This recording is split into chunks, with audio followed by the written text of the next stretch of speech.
Barnaby Jones, a Quinn Martin production, starring Buddy Ebsen. Also starring Lee Merriweather, Mark Shera, with guest stars Sheila Larkin, Catherine Justice, Jack L. Ging, Jonathan Lippy, Fred Sadoff. Tonight's episode, Sister of Death.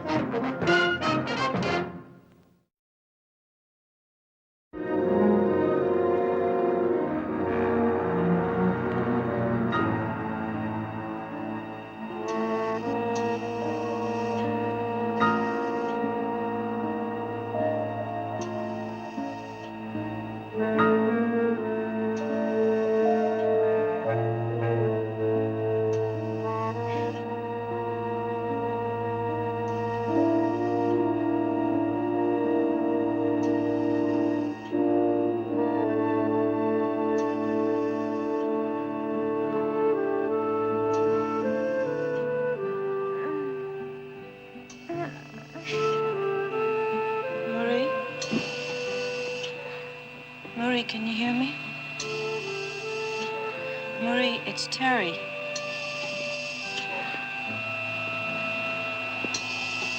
Sister, I'm sorry. She never will. Will she die? No. Her vital signs are stable. Well, I don't understand. You said her tests look promising. You told the reporters. The final results are in. The brain damage is irreversible. Oh. I'm sorry to have to tell you this, but your sister will never come out of this coma. How long can she live in this kind of limbo? On life support system? Indefinitely. Oh, God, that's terrible. Why don't you let her go? They only teach us to prolong life, sister. All they've taught you to do is to prolong death. Hospital policy has taken those decisions out of our hands. If the plug were pulled on that machine, she would die, right? Most likely. And it's God's will that she die. I cannot speak for God. I can only speak for man.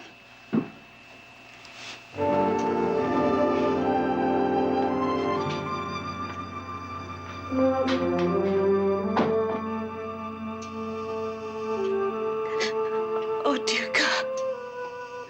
I believe in the sanctity of life. Please forgive me for wanting to make decisions for you. This is all my fault. I know that now. If I could only make it up to you. If I could only make...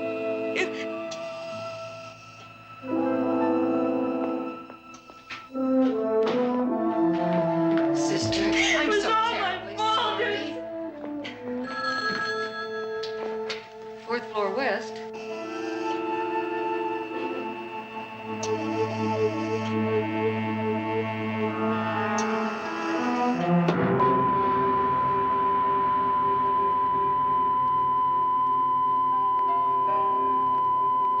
Barnaby, your favorite nun is here to see you. Sister Agnes Elizabeth? You make the donation? Oh, yes, I... Barnaby?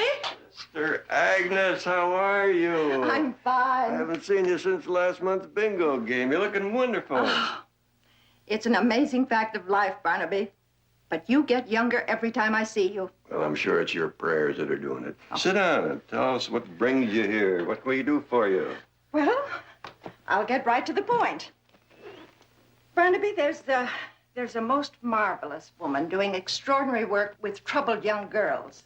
Perhaps you've heard of Runaway House. Say no more, sister. Just tell us how much you need. Oh, Barnaby, I'm not here for money.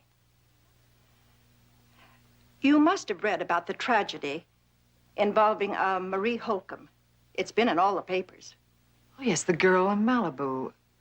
Some lifeguards found her at the base of a cliff. Yes, I think I heard something on the radio this morning. She didn't make it.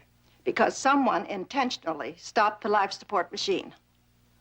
The hospital says it was one of the women in my order. Good grief, they're not accusing a nun of murder, are they? Sister Terry was Marie Holcomb's natural sister. And unfortunately, she was very vocal to Dr. Jackson about what she considers the inhumanity of keeping the girl alive with no hope of recovery. Have they got anything else? There's also a nurse who insists Sister Terry was the last person in the room before Marie died. I, of course, don't believe for 1 minute that she did it. Barnaby, I want you to prove that.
Here we are.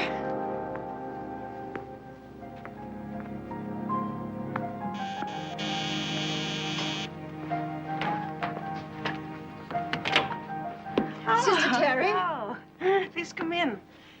This is Barnaby Jones, an old friend. How do you do? How do you do? I'm sorry about your sister. Thank you. Barnaby's a private investigator. I've asked him to try and find out what really happened to Marie. Please don't bother. Whoever stopped those machines did her a kindness. I'd rather not be drawn into a philosophical debate on that point. Nor do I want to see one of my nuns end up in the Huskow. Oh, that's ridiculous. I already told you I didn't touch those machines. Terry, you like working with your young runaways, don't you? Well, you know I do. Then don't be obstinate. You see, if the district attorney elects to prosecute, then the juvenile authorities may suspend you and relieve you of your duties at Runaway House. And I'm very much afraid the church would have to go along, my dear. All right. Where do we start? Why don't we start with the accident that put Marie in the hospital in the first place? Although I understand that the police can't decide whether it was an accident or whether somebody pushed her. You mean murder? Somebody did turn off that machine.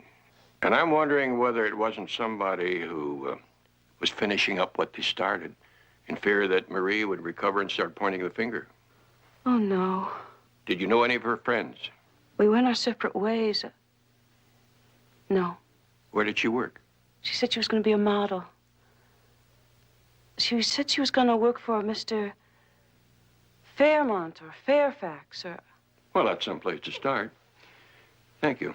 Thank you very much. I'll have my secretary get right on it. Thank you, Barnaby.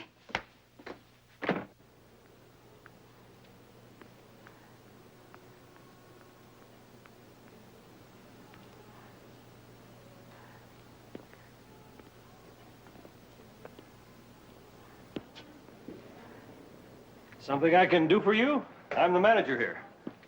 Oh, my name is Rawlson. You wouldn't happen to have a vacancy? Well, I'll have a deluxe in a couple of days after it's cleaned. All I got right now is one bedroom in the back. Well, I'm sure that'd do. You know, the first time I saw this courtyard from the street out there, it reminded me of the days when I was stationed in Hawaii. Now, if you just had a couple of Hawaiian hula dancers. No, not that scarf. Have you no eye for color? I clearly said the blue. The blue. Come here.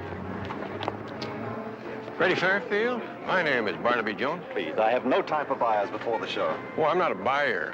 I'm a private detective. Well, I have no time for them. Tacky profession. Tacky, tacky. All right, dear.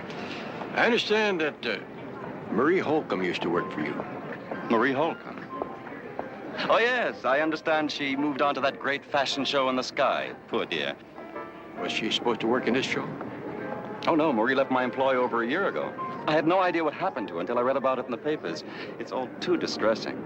I'm sorry I can't be of more help. Excuse me, please. Barnaby. Barnaby Jones, Rita Carbone. How do you do? She says she lived with Marie Holcomb a while back. When's the last time you saw Marie?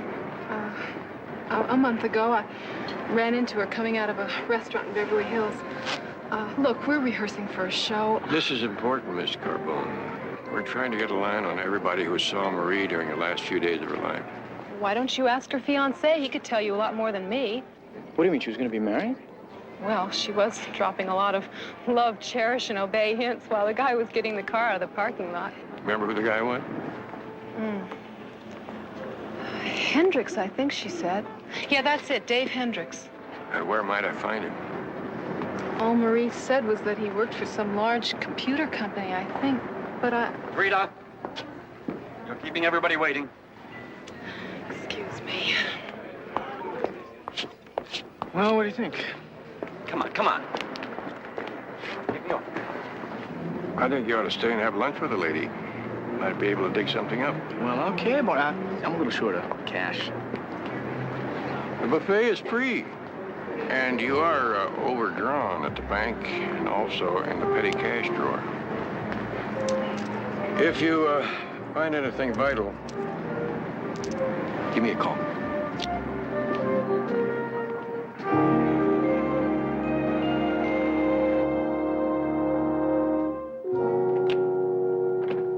Mr. Jones, sorry to keep you waiting. It's been a little hectic around here getting moved into this new office and everything. How are you? Fine. And the way those sales are jumping off the top of the graph there, I would say that you ought to get ready for another move into the president's office. Well, anyway, what are you in the market for? We've got it all here. Anything from hand calculators to satellite communications instruments, you name it, we've got it. And if we don't have it, I'll get it for you. Well, no, I'm just an investigator looking into the death of Marie Holcomb. Oh, well, what does that have to do with me? Well, let me understand this. You were going to marry her. Marry Marie? That's what she told a friend of hers. Well, how could I, Mr. Jones? You see, I'm already married. Very happily so. Any idea why she would have lied about a thing like this? No, except for a while my wife and I were separated when I was running around with Marie. She might have taken too much for granted.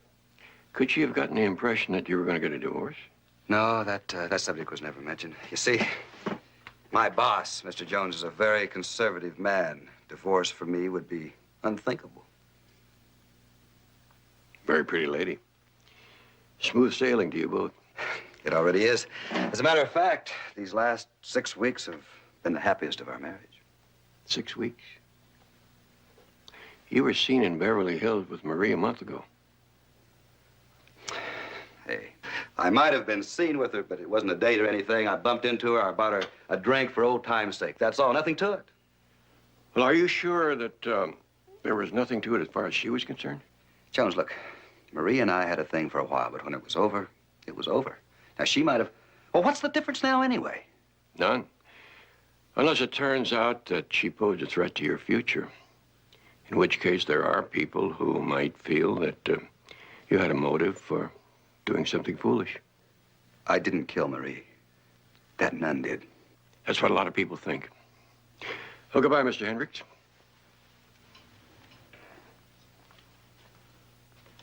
I'll be seeing you.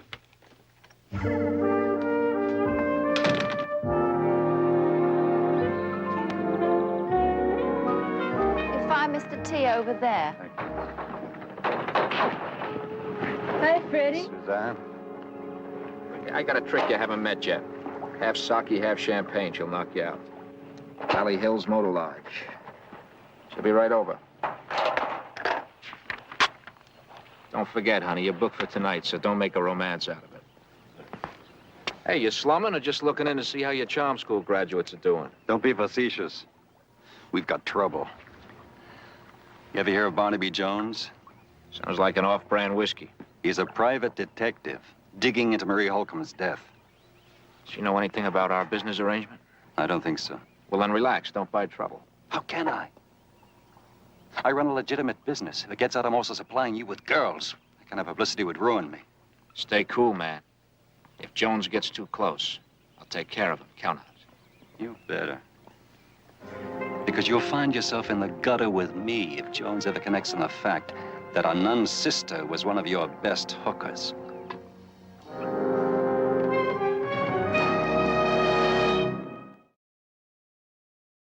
Right, come on. We're far enough away, nobody will find us, and here is a very good spot. Freddie catches us when he gets back, he'll throw a fit. What are you worried about? Beautiful girl like you? Got a modeling job anywhere, huh? Not if Freddie Fairfield bum raps you around town. He's done it before. You mean like Marie, for instance? Is that why she quit modeling after she left Fairfield Stable? You know, I didn't expect this was love at first sight. But it can be the start of something really groovy. If you'll just stop asking me about Marie. What is it? What's the matter? Why does talking about her make you so uptight? Mom's way. Look, I better get back. Showtime's in 10 minutes. Look. Did you know that Marie had a sister? Yeah, the nun. A saint and a sinner. Boy, somebody could write a book. What do you mean a sinner? What do you mean, she had her share of trouble? Honest, JR, Freddie'd come down real hard on me if he knew I was blabbing about his models, past or present. Look. Now, Marie's sister's doing a lot of good for runaway kids. Huh? And I know you would not feel very good about yourself if you let all that come to a grinding halt. If you say I helped you in any way... Scout's honor. I promise. Try Suzanne Montaigne. She moved in with Marie after me. All right. Where do I find Suzanne Montaigne? Here. Call this number. If you have the price, she'll find you.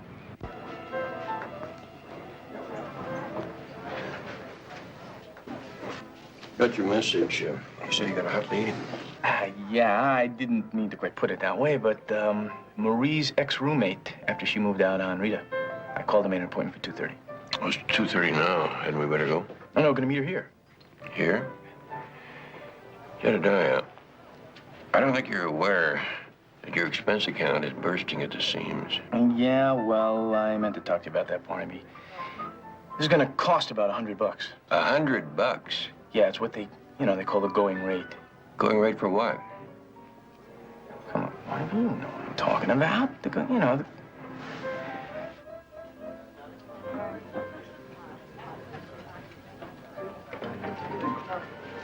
Hi, fellas. I'm Suzanne. How do you do? Suzanne? Well, which one is, Mr. Jones? Yes. Well, I am. We both are. Oh, come on now. It would be easier if one of you was, Mr. Smith. That's what most of my clients call themselves. Well, we see, we're both named Jones. We're related. I'm Barnaby Jones. He's Jedediah. And I understand that we have a $100 misunderstanding. Oh, come on. That's the going rate. Yeah, and I don't mind paying the going rate for some information. What kind of information? About your ex-roommate, Marie. You two fuzz or something? Private. We're looking into her death. Well, I moved out on Marie about 2 months ago. I don't know anything else except what I see on the tube. That apartment where you and Marie lived is rather an expensive apartment. Now, when Marie provided her half of the rent, did she get that from the same line of work? You ever hear the word ethics? In my line of business, it means you keep your mouth shut. And you keep that 100. Maybe Mr. T will give us the information. You know about him. Wait a minute, who's Mr. T? Jedediah is new in town. You see, in these parts, when girls like Suzanne and Marie want to operate, they can only do it through Mr. T's stable or they don't operate, right? If you know Mr. T, then you know how rough he can make it on girls stalking out of school. Marie is dead. Somebody tried to push her off a cliff, and then later somebody pulled the plug on the machine that was keeping her alive. That adds up to murder. Now, did she or didn't she work for him? Well, yes, up until a few weeks ago. And then she quit. Why had Mr. T like that? He doesn't like people walking out on him. Like I told you, he can make it pretty rough. That's all I'm saying. Goodbye.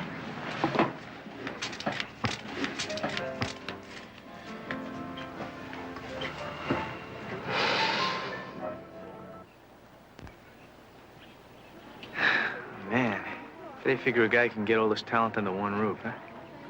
Well, maybe you ought to circulate among the congregation and find out. I'm sorry, Mr. McClintock, but Mr. T says he doesn't know you. Well, I'll just have to step over and remind him.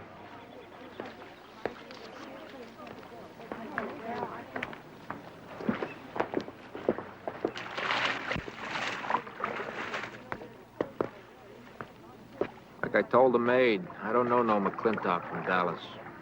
Oh, they're good enough to get me through the front door. From now on, I'll just be Barnaby Jones, private investigator. Yeah, one that's been asking around about that dame that got snuffed by her sister. Marie Holcomb. I understand she used to do a lot of her sunbathing around here. If you mean, did she work for me? No. Hung around, nibbled around the edges, that's all. The way I heard it, she was one of your #1 girl, and you got pretty hot at her when she quit. Whoever said that, you bring him here, let him say it to my face. Well, I have the impression they might be afraid they'd be roughed up or maybe even shoved off a cliff the way Marie was. Beat it, Jonesy. I'm a very busy man. Maybe you need a long vacation. I'll see what I can do for you. Watch the pool on the way out. Hey. You know what? Miss Dreamboat over there says she knew Marie when they first started out modeling, and for guess who? Freddie Fairfield. Right. And when I asked her how many other careers Fairfield launched around here, she just clammed up.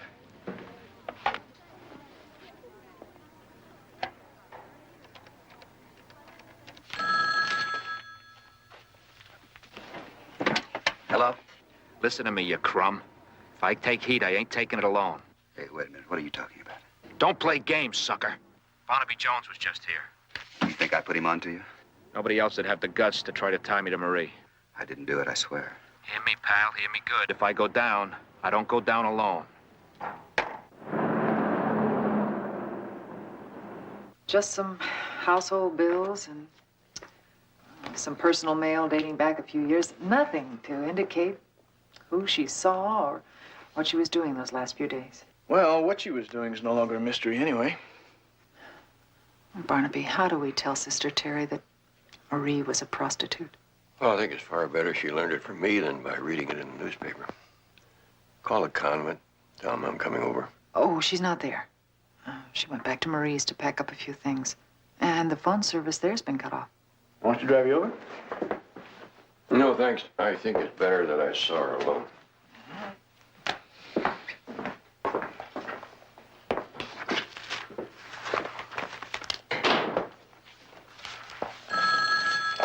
I got it. Thanks. Barnaby Jones' office? This is Mr. T. I want Jones. Barnaby just stepped out. You'll have to call back. I'm sorry. Look, pal, this is important. I got information that's going to save him, and especially me, a lot of aggravation. Like, I think I know who pulled the plug on Marie Holcomb. So tell me where he is, because it won't wait. All right. He's on his way to Marie's apartment now, but the phone's been disconnected there. Marie's place. Okay, I'll catch him there.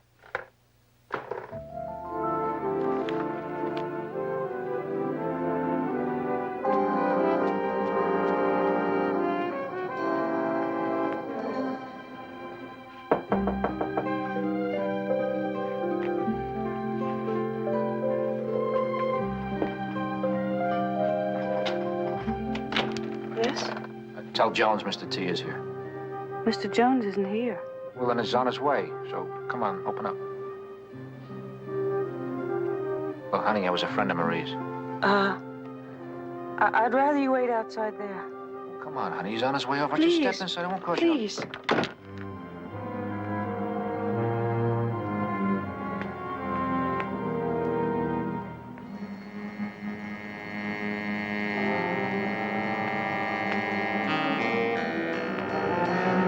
What are you doing here?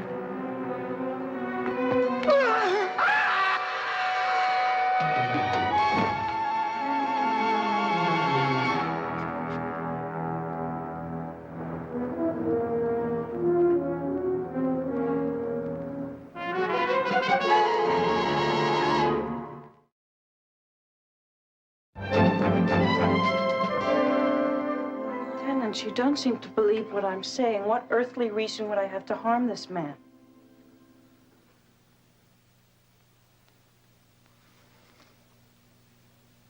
He was a well-known procurer. Your sister worked for him. Now, some people might put that all together and make a pretty good revenge motive out of it. She worked for that man? I was hoping you wouldn't have to learn about it like this. Well, I knew she was headstrong, promiscuous. I guess I just didn't want to believe anything more. Lieutenant, don't you think Sister Terry's been through enough today? Yes. All right, you can go now. I'm sorry I'm the one that has to put you through this.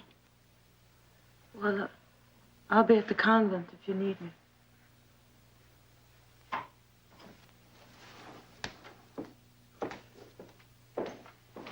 Now, you don't really believe that she's capable of murder, do you? You want my job? Huh? All right, take it. It's yours. I'll go fishing for a change.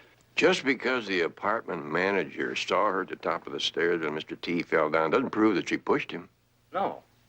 And just because she was in her sister's hospital room just a few minutes before Marie stopped breathing doesn't mean she did that either.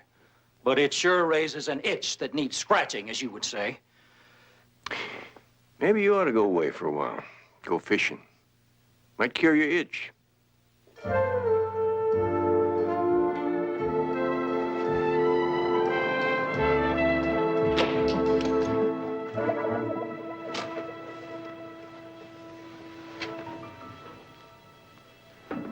I'm going to call Barnaby from the manager's office. Sister, don't touch anything.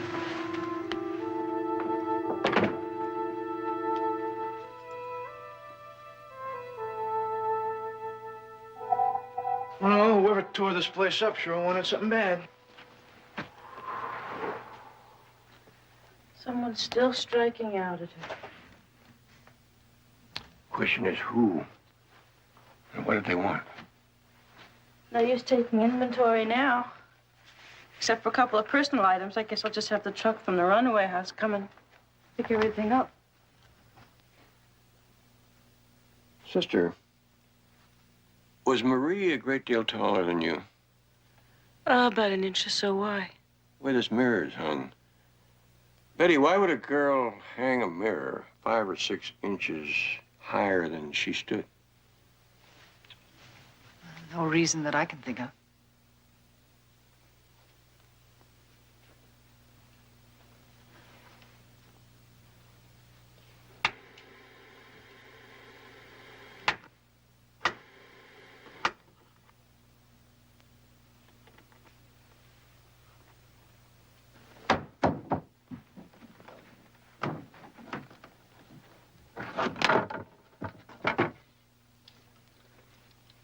It's a two-way mirror. I think we just struck pay dirt.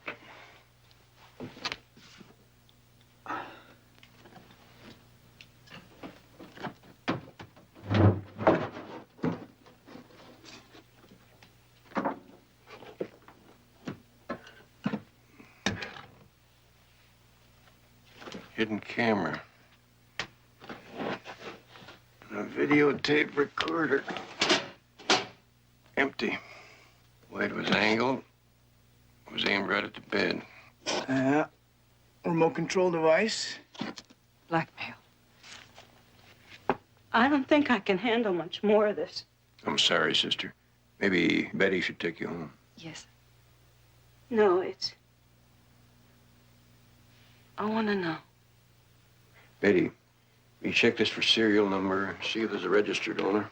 Well, I'm gonna go down and talk to the manager, see if he knows me. Good idea. And Jedediah, stay close to the manager's phone. I may want to call you. I'm going back over to Mr. T. Have another talk with Suzanne. If this is blackmail, we got a brand new ball game. But nobody came in or out last night except tenants. Nobody else? No suspicious-looking strangers? Well, I wouldn't call that none of her friends suspicious. They were the first non-tenants here since the police left off guarding the place. Well, then whoever broke into Miss Holcomb's apartment must have been a tenant. One of my tenants, a burglar? Well, obviously an amateur. Can I see a tenant list? Hey, don't be stingy, huh? They don't give unemployment insurance to us ladies, you know. Well, this should cover expenses at the new place on the Strip. In a couple of weeks after things cool down, it'll be business as usual under new management. Freddie Fairfield. Well, I never would have expected to find you here, but then why shouldn't you have an interest in these girls? Some of them used to be Fairfield models, didn't they? Few of the fallen angels, yes. I read of their predicament and wanted them to know I stand ready to help in any way I can. That's the kind of charity that covers a multitude of sins, isn't it? Exactly. Goodbye, Suzanne.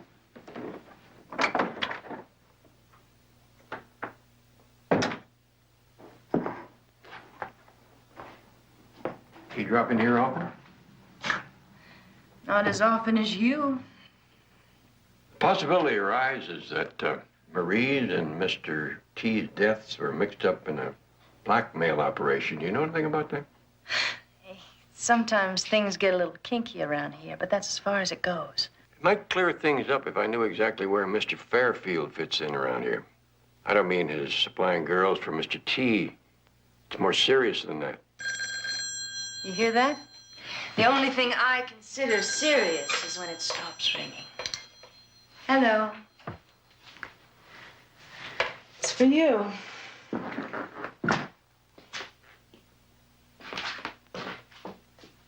Yes. I traced the serial number of the camera, and I turned up a warranty, and guess who it's registered to? Teletext Computer Company. Fascinating. The way your sales took that sensational jump 3 months ago. That's just about the time you told me that you loaned the camera to Marie Holcomb, isn't it? I didn't keep track of the date. Tell me, does Teletext Computers make a practice of lending their equipment to blackmailers? Now, you just hold the phone. I told you that I didn't know what she was going to do with it. A careful, cautious man like you, and you didn't know. That story's kind of hard to swallow by disinterested folks like Lieutenant Biddle down at police headquarters. Oh, now, come on. We don't have to bring the police into this. Knowing Lieutenant Biddle, I can understand your concern. He might even think you were in it with Marie. Why don't we ask him? No. I mean, okay, but it was Marie's idea. Look, I deal with a lot of out-of-town buyers, and out-of-town buyers, they like to come get lonesome. and they want to have some fun, so I'd send them over to Marie. And along about morning, she'd tell them they have just become moving picture stars.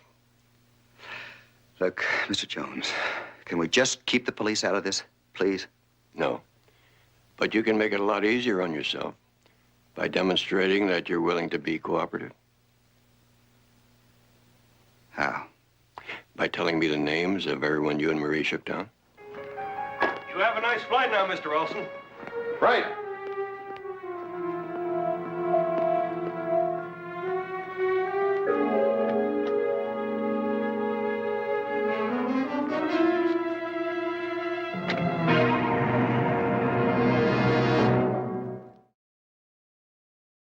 Six shakedowns in 3 months. You and Marie were one busy little pair, weren't you? You know, Jones, when you really come down to it, who really got hurt by all this? Nobody, because those clients didn't spend 1 red cent of their own money, because when Marie put the pressure on them, they come running to me and I paid off for them.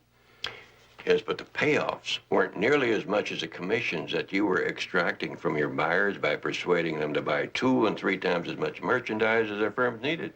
Okay, I'll make a deal with you. I give you the name of the person that I think probably killed Marie and Mr. T. And you keep my name out of it. I'll put in a good word for you where it counts. That's all I can promise.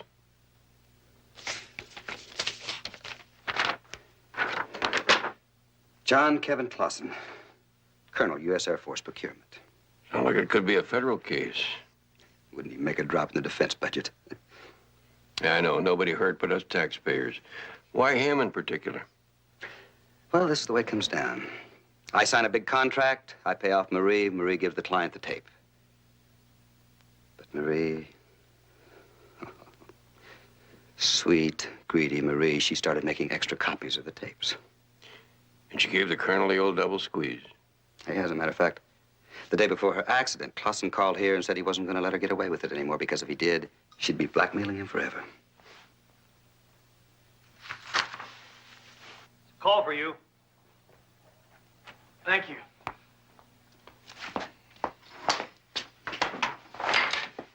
Barnaby? Yeah, what do you got?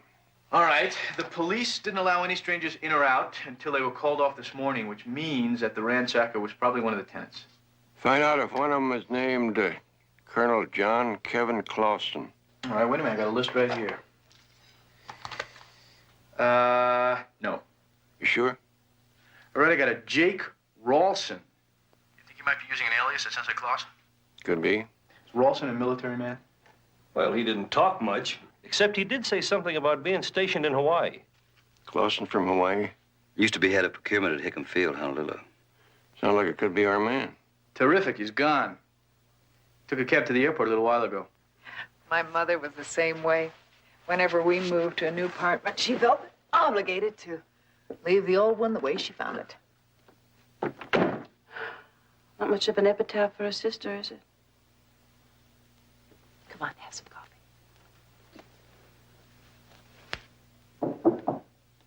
Come in, it's open. Excuse me, please. The other lady, would she keep the apartment? What lady? Miss Marie's friend. If she doesn't, the manager wishes her to return the key. What's she talking about? Well, I remember Barnaby saying that Suzanne Montaigne shared the apartment up until a couple of months ago. Is that the woman Barnaby went to this Mr. Tease to talk to? Mm-hmm. The same. I'm gonna go talk to her. Please, Sister Terry, it's really not the kind of place you should go to. I've got to stop burying my head in the sand. If this woman can help me understand why Marie did what she did, well, then maybe I can help my runaway kids from doing the same thing. All right, let's go. Someone's got to be here when the truck comes to pick up these boxes. Would you mind? Are you sure you want to do this? All right, here, take my car. Thank you.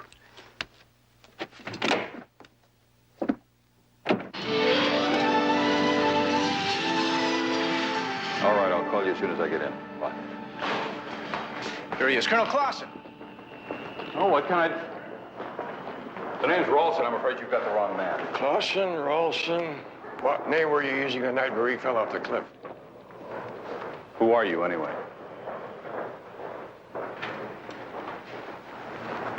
I was at the Veterans Hospital for a checkup overnight. It's in the record.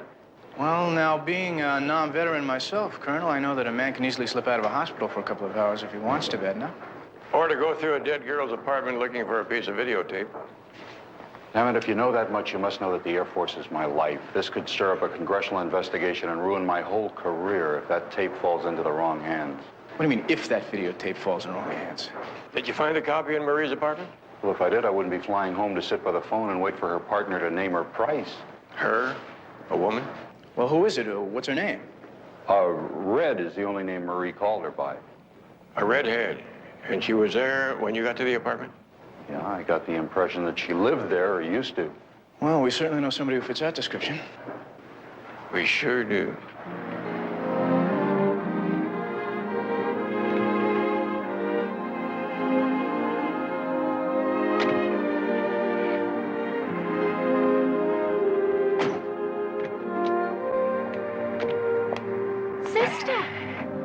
church hasn't taken over the lease on this house, is it?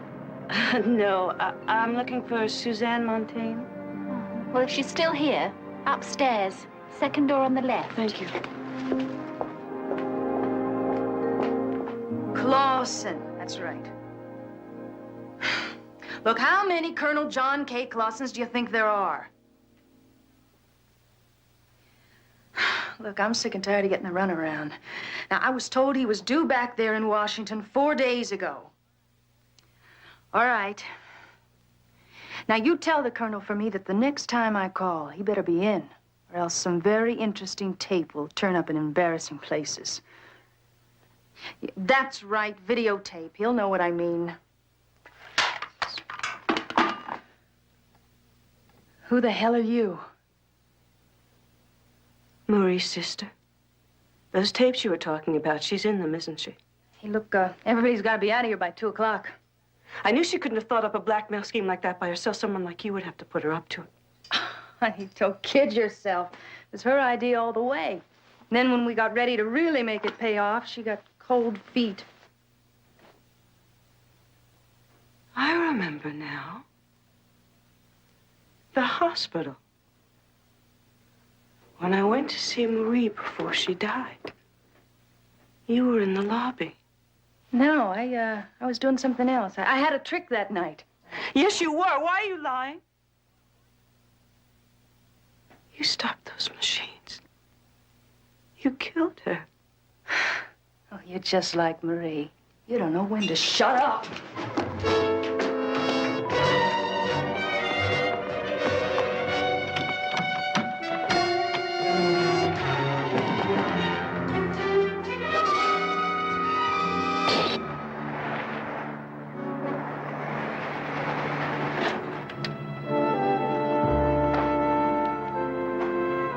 Betty here?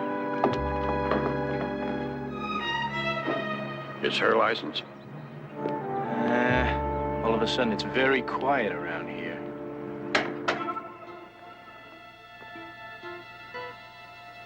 You take the upstairs.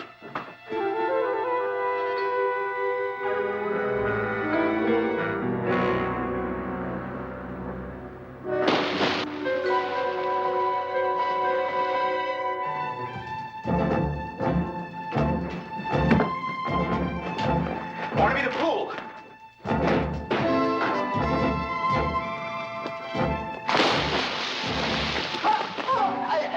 I have to phone for help. Phone right over here.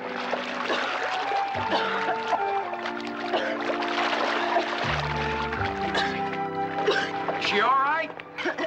You okay? I'm okay. All right? She's fine.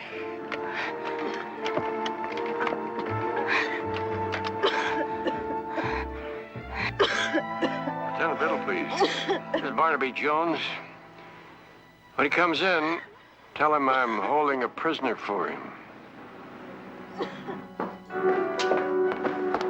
Please, please don't get up. John? Agnes Elizabeth. Thank you, young man. Well, is it all cleared up? Just about, sister. Yeah, we're just finishing up on Suzanne Montaigne's statement. Are the kids at the runaway house waiting for me to start the charity bazaar? Yes. Well, there's not much more to tell. When Marie told her she wanted out of the blackmail scheme, Suzanne went wild. They had a fight, and whether she meant to or not, Suzanne pushed Marie over that cliff. Something still puzzles me, Barnaby. Why did Suzanne kill Mr. T? Well, apparently, Suzanne overheard a phone call that Mr. T made to me in which he said he thought he knew who killed Marie, and she panicked. Well, I'd like to thank all of you. And before we go, Runaway House is raffling off 2 round-trip tickets to the San Diego Zoo. John, I'm certain your associates would be highly pleased if you purchased 1 for each of them. And you, young man, how many would you like? Oh, well, I would love to spring for one, sister. Really, I would. But I'm overdrawn at the bank, right, Marie? Rest assured, my friend, Barnaby is not to be outmatched by Lieutenant Biddle's generosity toward his staff. Isn't that true, Barnaby? Of course. How many tickets is Lieutenant Biddle taking? About 20. Take about 21.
Barnaby Jones, a Quinn Martin production, starring Buddy Epson. Also starring Lee Merriweather, Mark Shera, with guest stars Janice Lind, Charles Frank,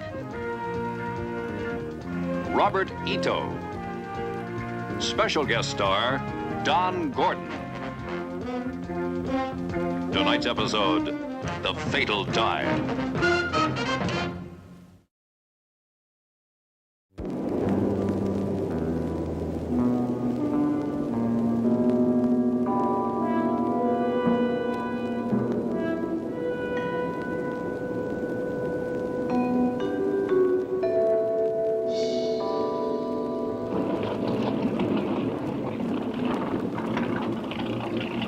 Look, if I were you, I'd reconsider going down, Mr. Everett.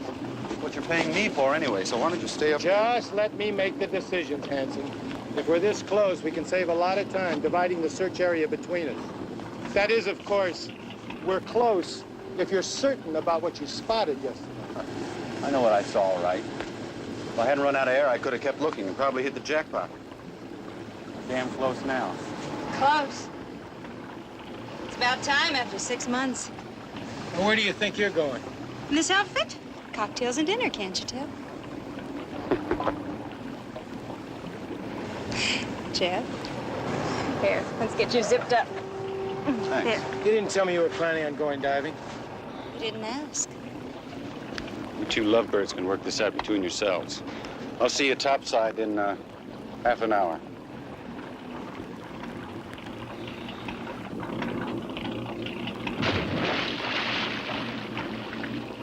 Maybe I better stick close to him. Maybe. Since you insist upon going down at all, you should search west. And I'll search east from this area. Whatever you say, boss.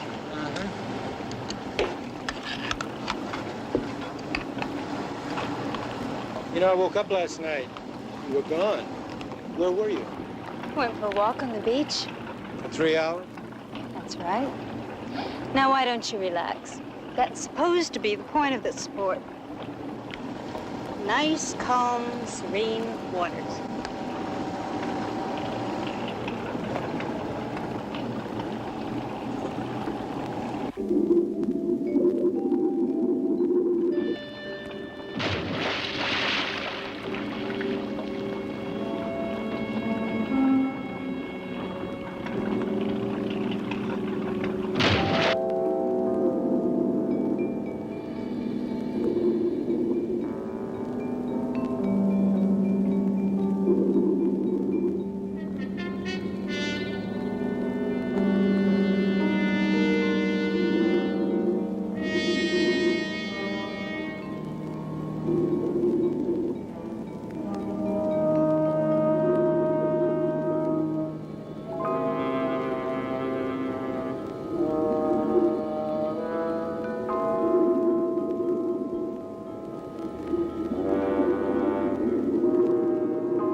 See a thing down there? Yeah, no, I didn't see anything either. Hanson up yet? Nope.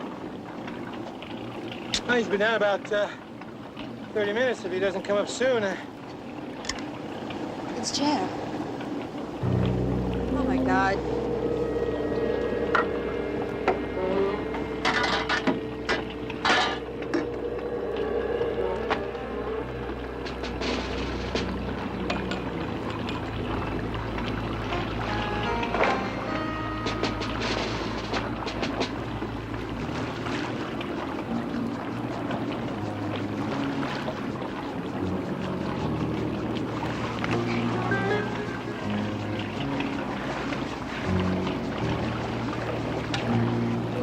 What happened? no use.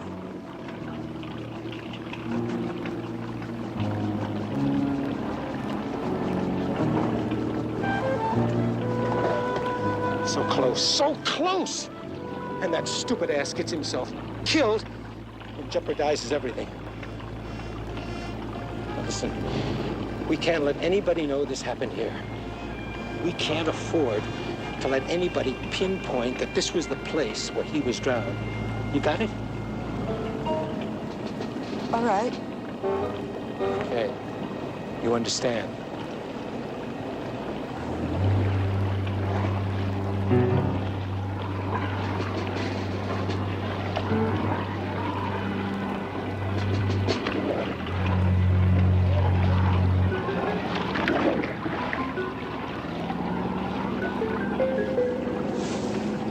Who was that? I don't know. Well, we weren't out here alone.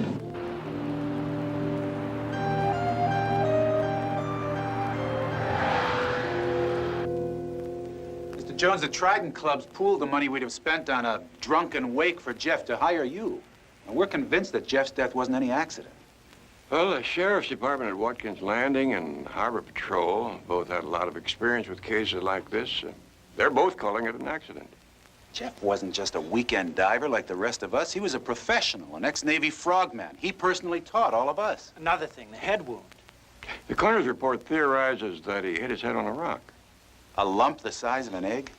Have you any idea the kind of force it'd take to crack into some rocks that fast underwater? It's inconceivable. What happened to his weight belt? It wasn't on his body. I mean, Jeff wouldn't have had reason to drop it himself, and he wouldn't have gone down there without it. Jeff was reported drowned in shallow water, less than 15 feet. I went up there and dove in that area this morning just to satisfy my suspicions. I couldn't find any weight belt. It's a big ocean, Doc. What was Hanson doing in it? Well, he hired out on salvage jobs, treasure hunts, that kind of thing. This one was kind of hush-hush, but we were buddies, so he told us he was working for some guy named Everett. Carl Everett. It was Everett who brought in the body.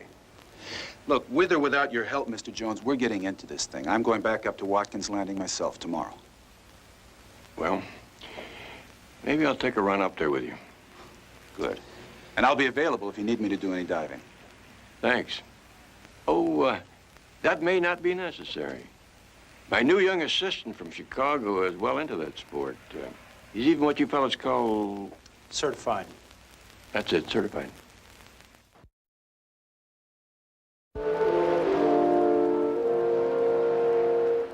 Look, if you can't tell me who's chartered the Crest, can you at least tell me who owns it? Yeah, hold on. Yeah, no, I already told you. The Crest.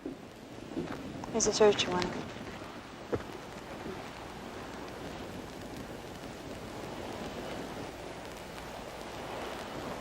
Hello? What was that name again? Nunley, Pier 6. Got it. So what are you going to do now? I'm going to find that boat and find out who's chartered it, that's what.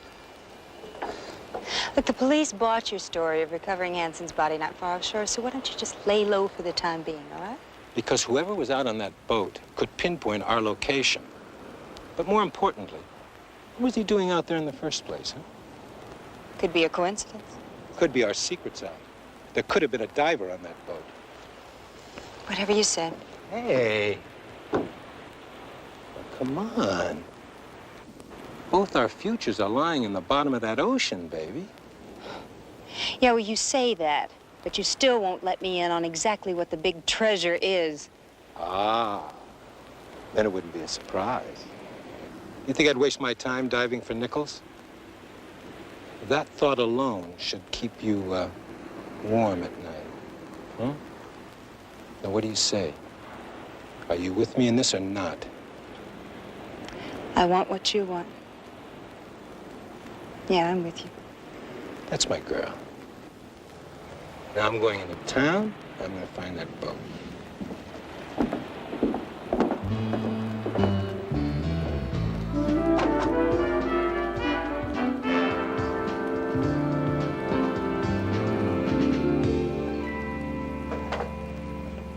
Oh, hi, Mr. Everett.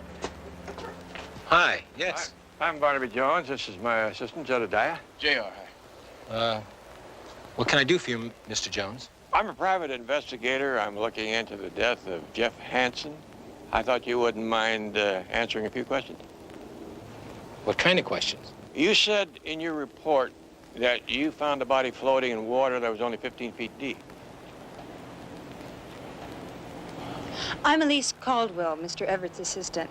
I was on hand when Carl recovered the body. The answer is yes. According to the coroner's summary, the amount of nitrogen found in Hansen's brain was very high. That's a statement, not a question. What about it? The deeper a diver goes, the greater the nitrogen content in his brain. Now, you said that you found Hansen's body floating in 15 feet of water. How do you explain that? Well, I don't know. I guess the accident happened in deep water, and then the body just floated in. Can't be. We checked. Tide at the time was outgoing. Carl, I think we're going to have to tell them the truth. All right. To put it quite simply, I'm here on an archaeological mission for Rutledge University. Now, my purpose is to find the remains of a Spanish galleon that was sunk hundreds of years ago. A potential find of vast historical significance. And that's why you hired Hansen? Yes.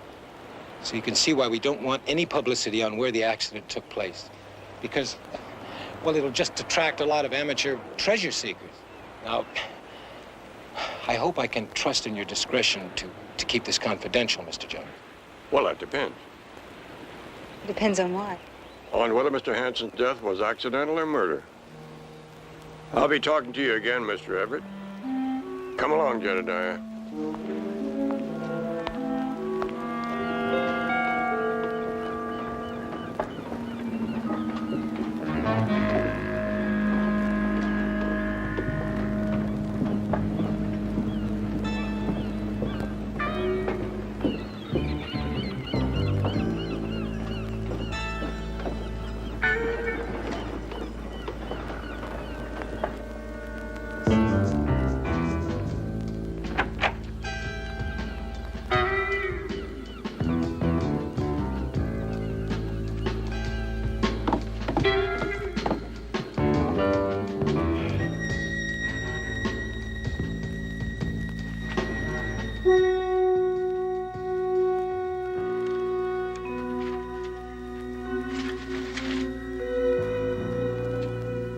Beautiful. Wasn't she, Mr. Everett? Of course, I realize Everett is merely but a pseudonym. However, the need for such subterfuge is clear to me. Who the hell are you? A colleague. Shall we say, a fellow seeker of good fortune? Oh, you were at sea yesterday spying on me, weren't you? A necessity. Regardless of our common purpose, I felt you would feel less intimidated if I were to remain in the background. At least until such time as you needed me. Needed you? For what? Oh, come, Mr. Everett. The sea holds a most personal concern for both of us. I know you and Ninko would have been so happy in America had she lived. Your lives would surely have been enriched by the treasure she so unfortunately took to her watery grave. How fortuitous that you have finally located that grave for both of us. Look, I don't know what you're babbling about. And I certainly don't know anything about any watery graves. But you mustn't worry that my presence need jeopardize your quest, Mr. Everett. I fully intend to keep the matter in the family. You see, oh, but forgive me. I've neglected to introduce myself. My name is Ninsu. I am your brother-in-law.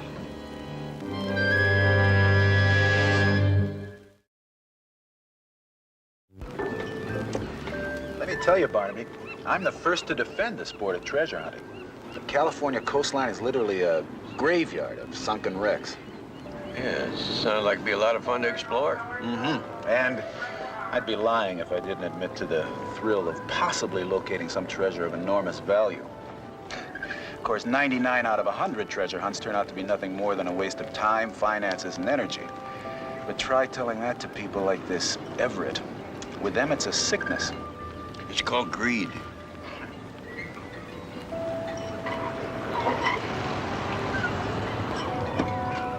Look.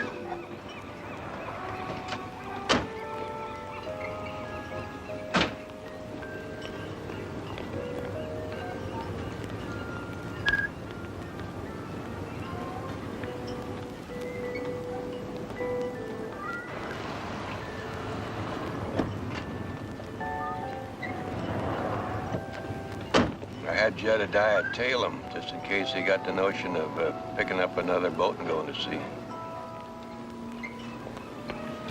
Listen, how are Doc and I going to follow Everett when he goes out? And don't tell me that swimming is good exercise. Another member of the Trident Club brought a boat up the coast this morning. It's down on the landing now. Well, let's go say hello to him. Okay.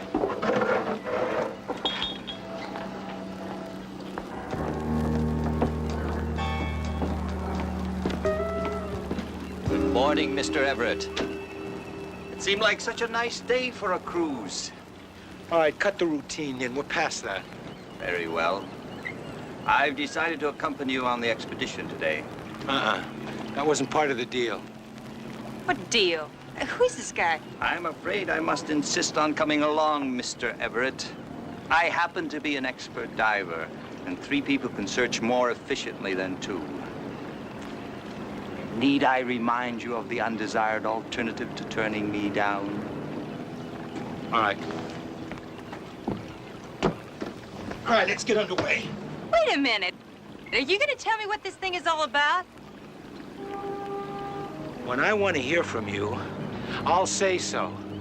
And until then, you keep your mouth shut.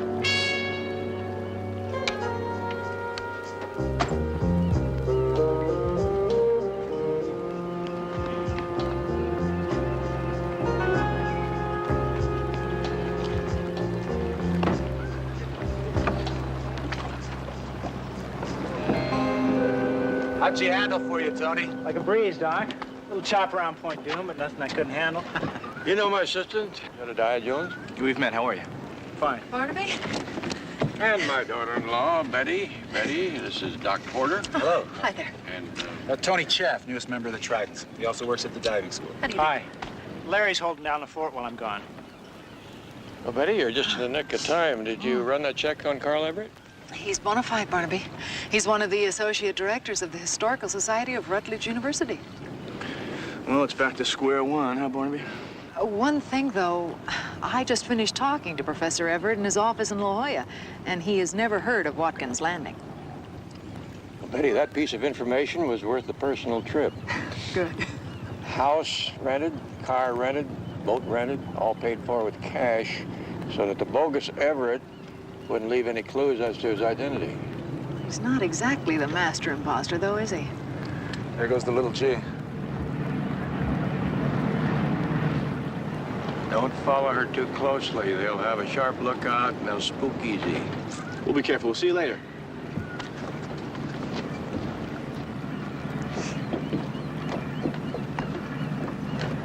Well, while they're out, what are we going to be up to?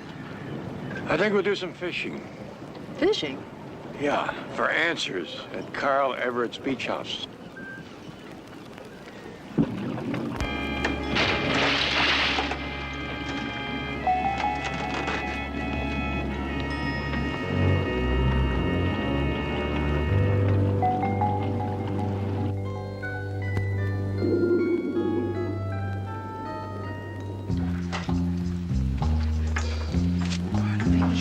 make you get into real trouble.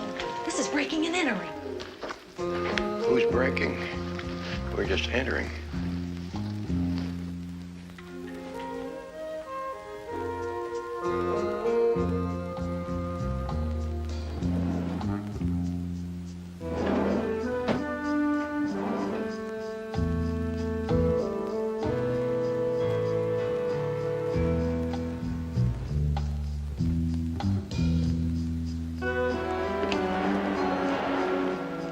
Barnaby, I found something. It's an attaché case. Okay, what do we got? Well, I don't know. Here. What do those look like? Business papers, memorandum, Tesla Imports. All signed by Paul Tesla himself. Same initials that I found on the shirts inside. Paul Tesla, PT. Located in downtown Los Angeles. How about Paul Tesla's passport? Betty, you have got the makings of a dedicated second story man.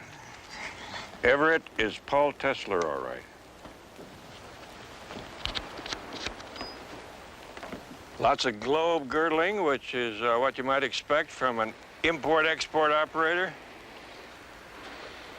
Last trip was to South Vietnam some time ago. When? Early April, 75. Funny place for him to be at that time. Why's that? If I remember correctly, that's about the time Saigon fell. I thought we were out of there earlier than that. The troops were, but the embassy was evacuated in April, along with remaining military personnel, refugees, civilians. They were all airlifted up. Oh, yes, of course. I remember seeing films of the refugee children arriving in this country by the plane load. Now, what would a man like Tesla be doing in Saigon when all hell was breaking loose? And what connection, if any, would that have to a sunken treasure hunt and possible murder halfway around the world? Barnaby, what about your friend Jay Leahy with the State Department here? Couldn't he help? I think he's still out of the country. But it's certainly worth a phone call.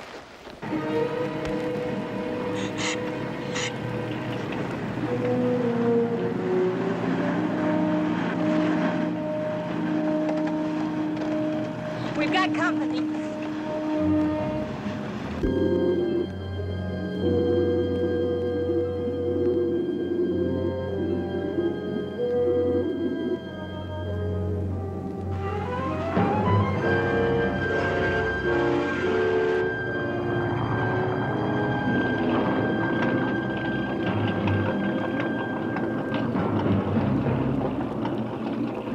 Ahoy, little G!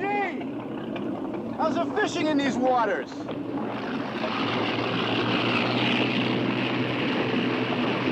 wonder who the new player in the game is. Hey, Tony, I'm gonna start looking around here. Okay, gotcha.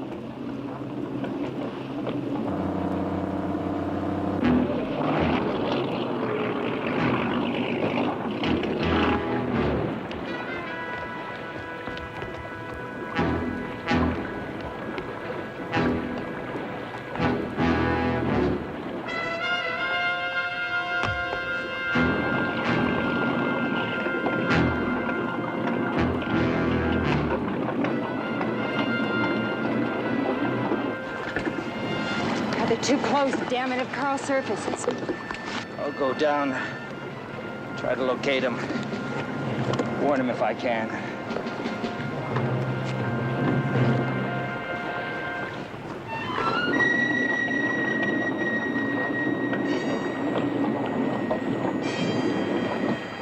The Oriental just went over. Yep. Now it's our turn. Good luck.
It's no use. He's gone. What the hell happened down there? How long has Everett been up? Just a couple of minutes. That means he and the other guy were down there at the same time Doc and I were. Yeah, sure. What about the girl? Did you have her inside all the time? No. That means she might have gone under, too. Any one of those three people could have killed Doc.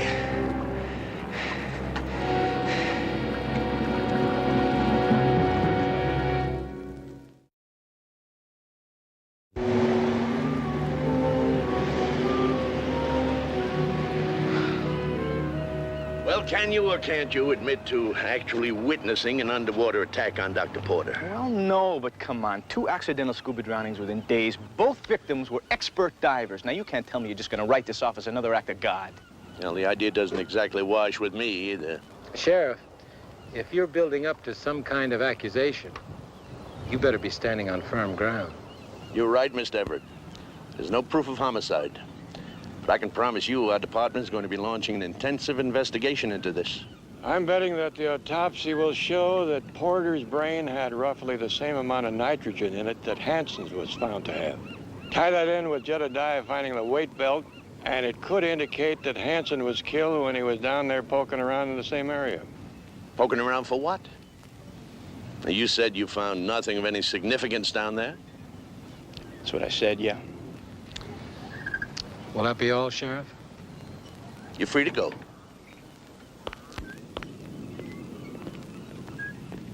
Thank you, Sheriff. We'll stay in touch. Yes. That sheriff is sitting on his thumbs while 2 of my friends are stone cold. Yeah, the membership in the Trident Club is dwindling. But what I'm interested in, Jedediah, is what was a piece of information that you just now withheld from the sheriff? Barnaby, we hit the jackpot down there just before Doc was killed. We found the wreck of a small private plane. The serial number was N3472K. Why didn't you tell the sheriff that, JR? Well, not in front of Everett. There's no use tipping our hand to him. I'm inclined to agree. Good work, Jedediah. Betty, check with FAA, see if you can find out the name of the registered owner of the plane. You get a look inside. No, the doors were jammed shut. I'll have to make another dive with a crowbar. First thing in the morning. Now that the killer knows that we know the location of the plane, we have to move fast. Jones, I didn't have to invite you in here. Now, why don't you come to the point? Well, the point is, I think it would be very helpful to the sheriff if he got an anonymous phone call filling him in on the exact nature of the sunken wreck you and somebody else are scratching to get to first. You're bluffing. Okay. How's this for openers? N3472K. The serial number of a small plane registered to Morningstar Air Charter Service in San Francisco. Last chartered by Tesla Imports to fly a routine cargo to Los Angeles Had some engine trouble and went down off the coast in April 1975. Oh, you're right about the plane. I admit that.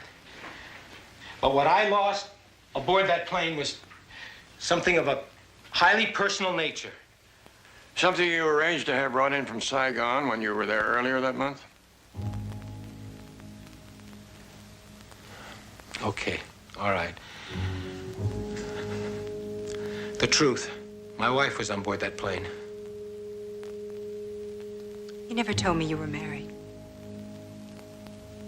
If I can easily be checked. Go ahead. Her name was Ninko.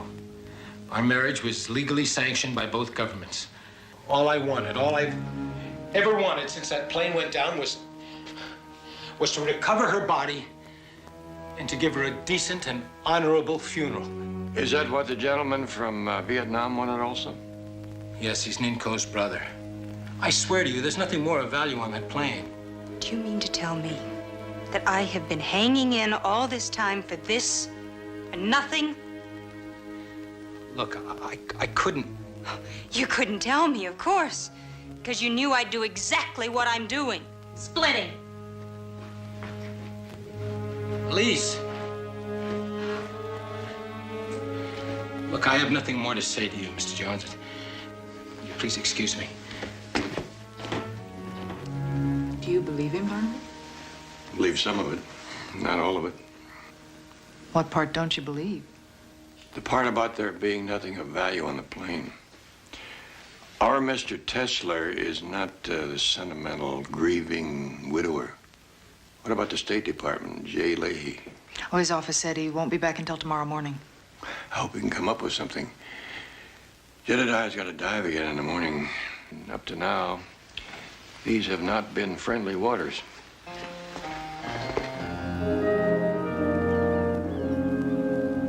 I'm telling you, Mr. Nunley, I heard something behind me, and when I went to turn around, blam! Are you on the sauce again or what, Harry? What's going on? My boat's missing. Some joker just waltzed in and stole my boat. Somebody stole the crest? How long ago? About half an hour ago. They run it onto the rocks. My insurance is going to go through the roof. Somebody's got a 30-minute start on us. Let's go.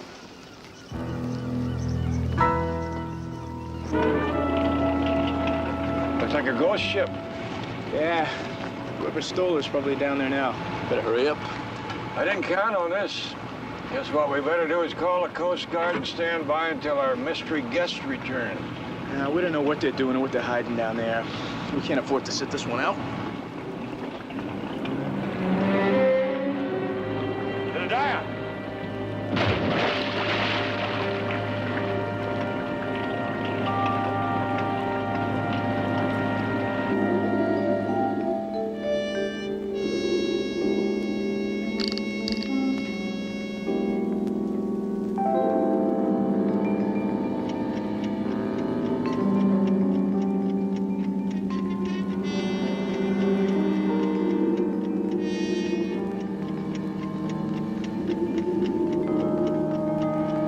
I phoned all the motels in town, Barnaby. I finally found Elise Colville in the last one. She had checked in late last night after her falling out with Tesler. Over. Is she in her room? No. And there's no answer at Tesler's number.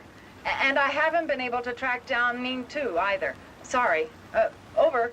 What about the call to the State Department? Over. Jay's tracking down the information you wanted now. He said he'd get back to me as soon as he could. Over. Hang on, Betty.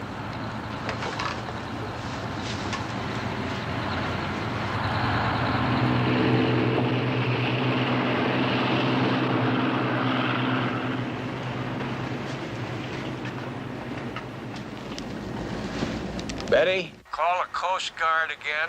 Tell them the crest is now underway, steering a northeasterly course. Over. You're not going after them, are you, Barnaby? Now I have to stand by here, Betty. Jedediah's over the side. Over and out.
Barnaby, it's good to see you again.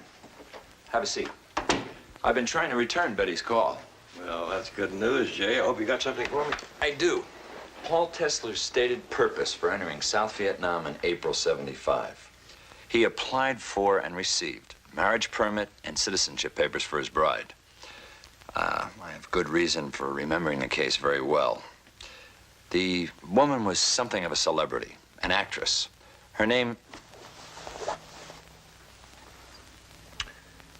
Was Nin Ko? That it? Are you sure you needed me after all, Barnaby? Well, any case that you remember this well has got to be interesting. What's the story on her? It seems Nin Ko dropped out of sight almost immediately on arrival in San Francisco. Afterward, it was suspected that she had managed to flee Saigon with a collection of jade art objects that had been in her family for generations. What kind of a value would you place on the jade? Inestimable. Let's just say it's over $1 million and let it go at that. Jay, you happen to know whether she has any living family, brothers particularly? Answer that's no, Barnaby. Naturally, any surviving blood relative would lay first claim to the jade. Well, I know of one pretender to the bloodline. If anyone blew up that plane, it was you, to cover up the fact you got to the collection before I did. You're trying to put me on the defensive, Tesler. Well, I won't fall for it. You recovered the jade, and if you think that I'm...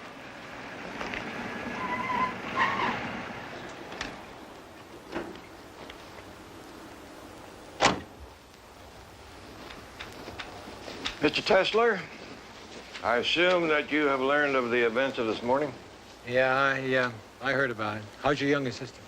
That's very kind of you to ask. Jedediah is going to be fine. Wait a minute. How can we be certain that this young diver isn't the one who... Stole the jade collection and blew up the plane? You know, seeing as everyone else has laid their cards on the table, don't you think it's about time you folded your hand? The late Nin Ko did not have a living brother. True. My real name is unimportant. What matters is that of all the hunters gathered in competition, I possess the only valid claim to the prize as an agent of its rightful owners. And who would they be? Members of the former South Vietnamese regime. The jade collection is still considered a national treasure. I don't care what he says he is or who he says he works for. He still could have stolen the jade for himself. If you two would stop accusing each other for a moment and listen, I think I may have an idea of who did take the treasure. The fact is, nobody searched that plane before it was blown up. The cabin door hadn't been opened. How can you be sure of that? Jedediah told me. He used a crowbar to open the cabin door. By that time, the killer had been there, planted the explosive, and gone. Now, wait a minute. Why would anyone go to the trouble of killing to get to the plane first, then destroy it with the jade still on board? But the jade wasn't aboard. Jedediah said that he found a body in the plane, a woman's body. That was your wife, Mr. Tesler. Of course, she was flying down to Los Angeles to meet me with the collection. Your wife's body was still in the cockpit, but that was the only body. It seems to me there's a character missing from this scenario. Your wife wasn't flying the plane, was she? Of course not. She hired a pilot, Joe Lynch. Wait a minute. If my wife's body was the only one on the plane... That's right. The pilot must have bailed out with the jade before the plane crashed. That's incredible. Mr. Nin, on the day that Mr. Hansen was killed, Mr. Tesler and Miss Caldwell were aboard the little G. Now, you approached on the crest. Who was your skipper? Was it the regular skipper, Mr. Nunley? No. As a matter of fact, I had hired a diver myself. He was piloting the boat that day. Where did this diver come from? Well, the same place as Tesler's diver, the Trident Club.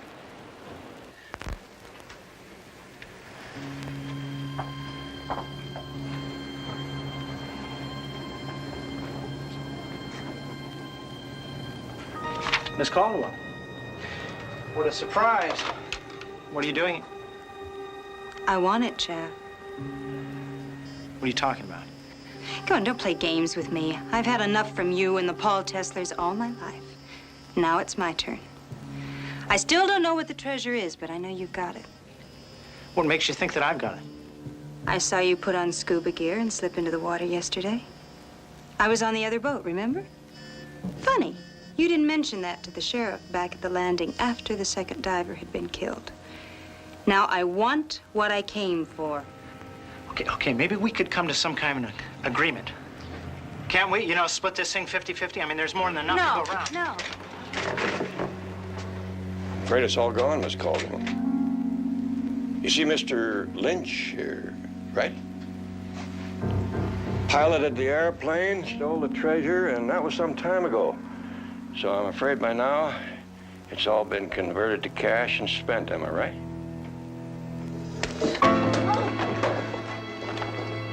That's right, Jones. How'd you find out? Jedediah got into the airplane before your bomb went off. But he only found the remains of one body. Now, do you mind telling me how you found out about the jade collection? The lady made the mistake of showing it to me. So you killed her and bailed out with her property? After a while, I realized Tesla had hired Jeff Hansen. It was getting too close to the crash site. So I joined the Trident Club to stop them. So just in case you ran into Tesla, you dyed your hair and shaved your beard off? Shut up! You're wasting time. Now get in the back. Come on, move!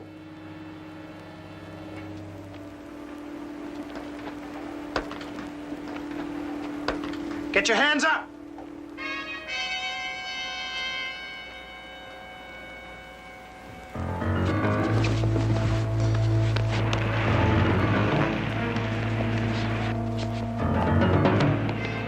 Drop it, Lynch.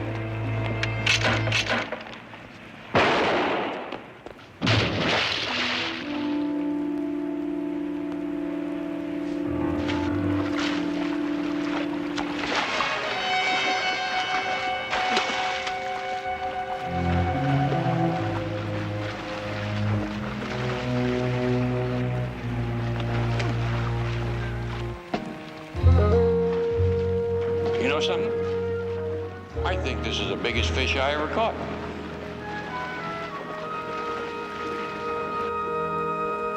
I guess you'd have to call it ironic, but the jade was not found on the airplane, neither was it in Lynch's possession. Well, then what did happen to the big treasure? Well, Lynch probably fenced it when he gained possession. Well, wait a minute. There are probably only 3 or 4 fences in the whole world who could handle a collection like that.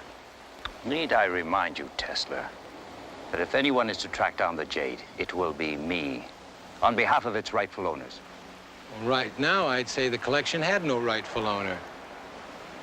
So whoever finds it... Now, wait a minute, Tesla. You're making a bad mistake. If you think that you're going to challenge me in this matter, well, eventually we're going to have a... Do you think they're going to be able to track it down? I think they'll try. To the ends of the earth. Piece by piece, if the collection's broken up. Treasure hunters. They're always looking for the other end of the rainbow. Yeah, but there's never anything there, huh? Just another rainbow, Jedediah. Just another rainbow.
Barnaby Jones, a Quinn Martin production. Starring Buddy Epson. Also starring Lee Merriweather. With guest stars Diana Hyland, Stuart Moss, Dick Van Patten, special guest star Gary Collins. Tonight's episode, Deadly Reunion.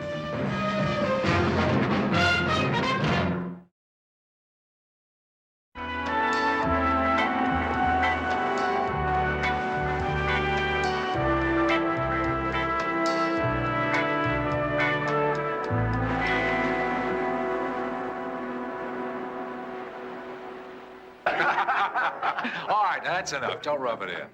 I mean, you're just very lucky people. While you're on the slopes at Aspen, I'm down here worrying about who gets seated at the best table. Right, Nora? Oh, anything you say, Vince.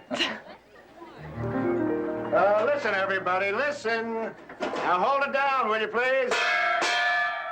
I want to thank all of you for coming to my home tonight to help me celebrate the 3rd anniversary of Lorenzo's. That's right, 3 years. That's a lot of lasagna, right? Anyway, we must be doing something right, because the National Gourmet Society just named Lorenzo's one of the top 10 restaurants in all of California. Not bad, huh? So my thanks to all of you who've helped us get where we are. Oh, and particularly my personal thanks to the greatest maitre d' in the business, Vince Bradford.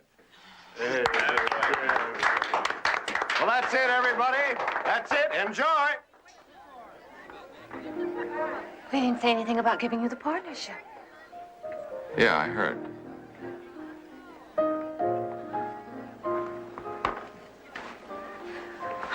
Aren't you going to say anything to him? When I'm ready, Nora. But Vince, you just can't keep on letting When him I'm break. ready, Nora.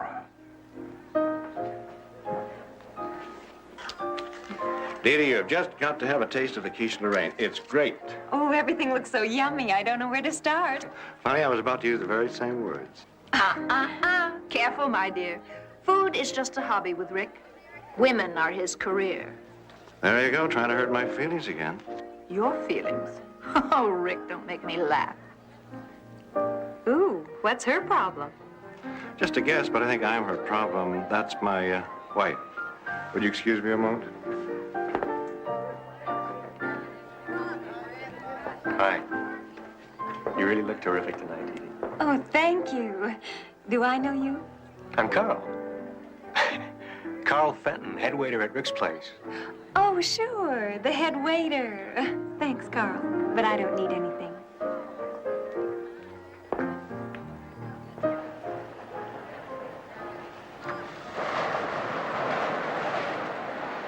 Hey, Nora, get happy. It's a party. That little speech you made tonight. You forgot something, didn't you, Rick? I don't know, did I? My husband's partnership in the restaurant. You promised you were going to announce it tonight. It's too nice a night to talk about business. Come on, let's take a walk. Rick. Come on, loosen up, enjoy.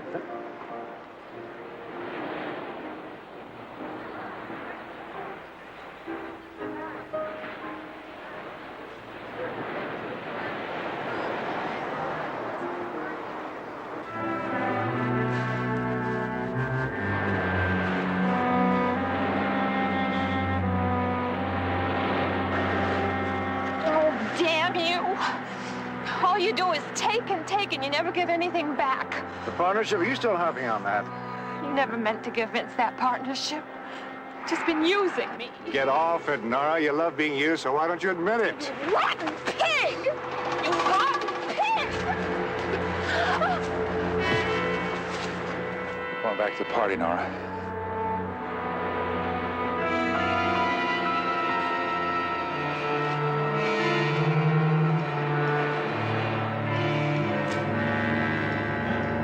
I think you broke a tooth. Next time I'll break your neck. You're finished, Vince. You're fired. Get out!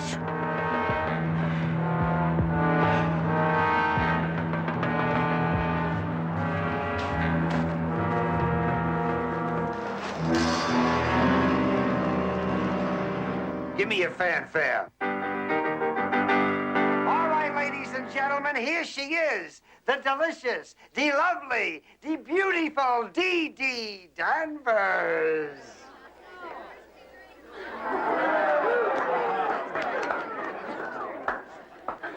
And now, ladies and gentlemen, for the climax of tonight's entertainment, lovely Dee Dee here is going to brave the icy ocean and go swimming. Let's go!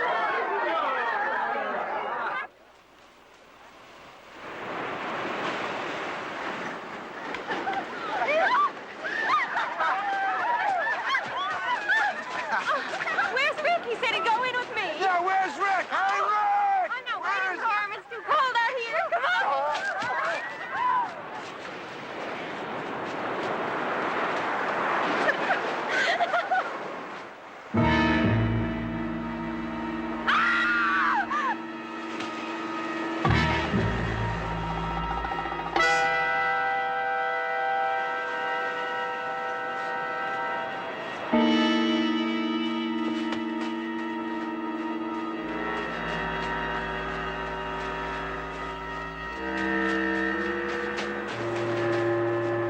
No.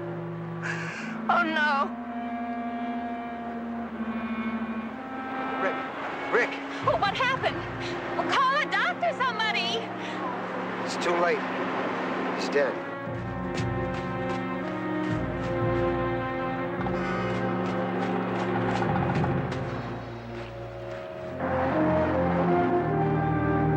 The police are already calling it accidental death. They say my brother slipped on the rocks, hit his head, then drowned. And you don't think that your brother died that way, Mr. Lorenzo? I just can't buy it. Rick lived on that stretch of beach for years. Those rocks were his front yard. Even with a skin full of booze, he could scramble around them like a mountain goat. Well, accidents will happen. Do you know of any reason that someone may have wanted your brother dead? Sure. Plenty of reasons. For one thing, Rick liked to play around. A lot. And then there was the way he ran that restaurant of his, which I put up most of the money for, by the way. Here you are. Oh, thank you, Penny. What do you mean the way he ran it? I understand it's a gold mine. It is. But Rick had the talent for getting the best people in the business to work for him. But he did it by stringing them along, making promises he never meant to keep. Made for a lot of bad feelings, believe me. Well, I can see where it might make somebody mad enough to quit, but not kill the boss. Oh, yeah? Well, then tell me, why was he out there around the rocks when there was a party going on in his house? The only reason I could figure he was with someone. You have anyone in mind? No, but a couple of people were seen coming from that direction. His wife, widow, I mean, for one. Oh, yeah, the maitre d' at the restaurant, Vince Bradford. Is there anyone else you suspect? I can't come up with any names. But Rick left a long trail of unhappy women after he dropped them for whoever was next in line. Well, I guess that is sufficient reason for me to look into this for you. Good. Very nice meeting you, Betty. Oh, thank you. Nice to meet you. And I expect to be hearing from you. Yes, just as soon as I have anything to report. Thank you.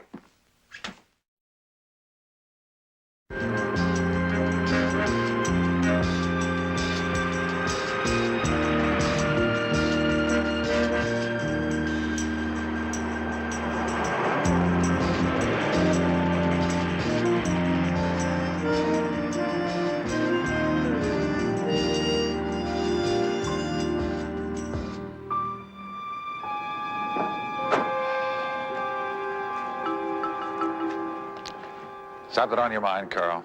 Yeah, we gotta talk, Vince. Well, want to wait till we get inside?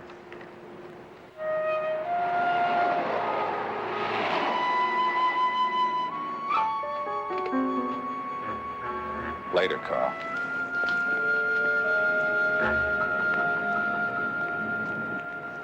I can't believe it. How many years has it been, Betty? Too many. Oh, Vince, how are you? Well, I'm a little shook up. I'm sorry. But other than that, I'm okay. How about you? You look fantastic. You always did know exactly what I wanted to hear. This is great. Just great. I guess I'm being a little dumb. You just didn't show up here by accident, did you? Well, what is it? Well, I was concerned about you, Vince. About me? Why? Well, there seems to be some question about Rick Lorenzo's death. My father-in-law is a private detective. He's been hired to investigate. Is that right? Is there someplace we could go and talk? Yeah, sure. Not here. I know someplace. Let's have a drink. I think I could use one.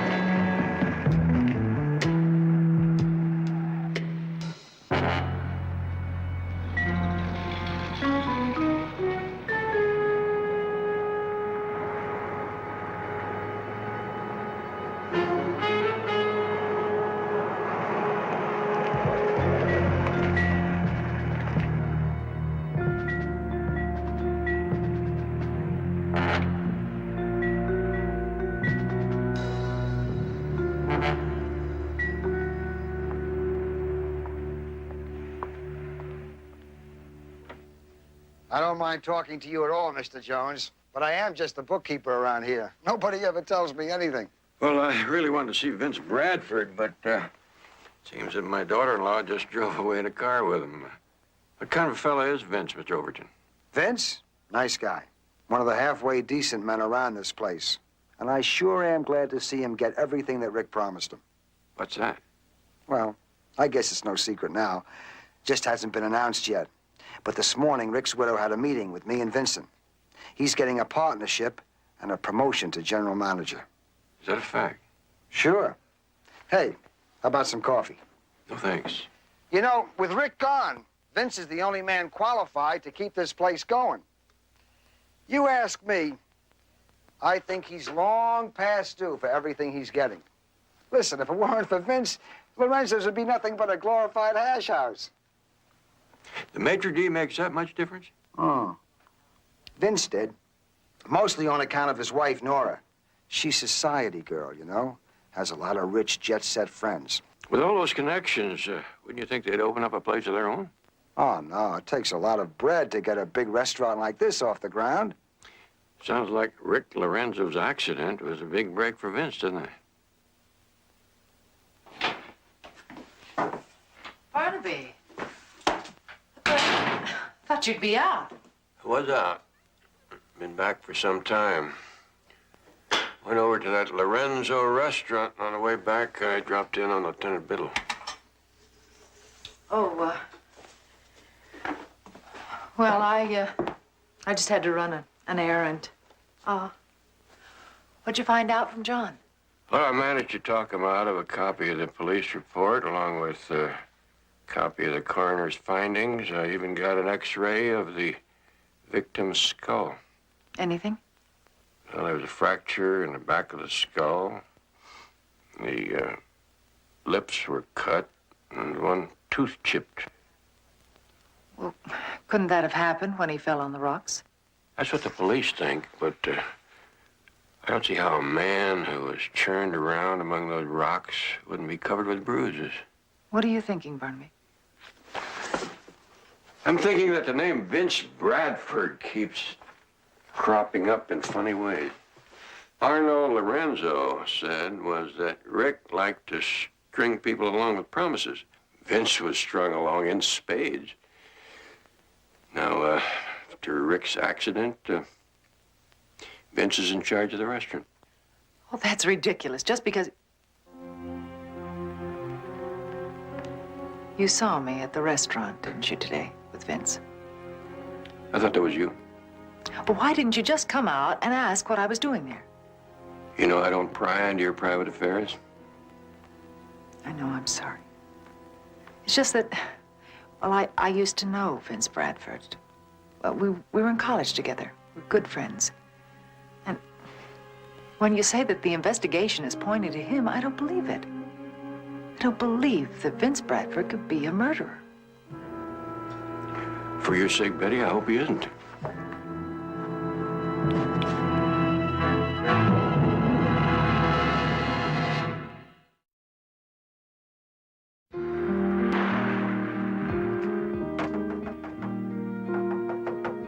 Okay, all right, I'm coming.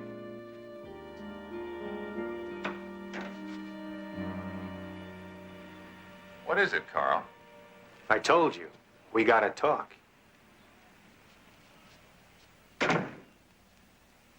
Nice place, Vince. Real nice.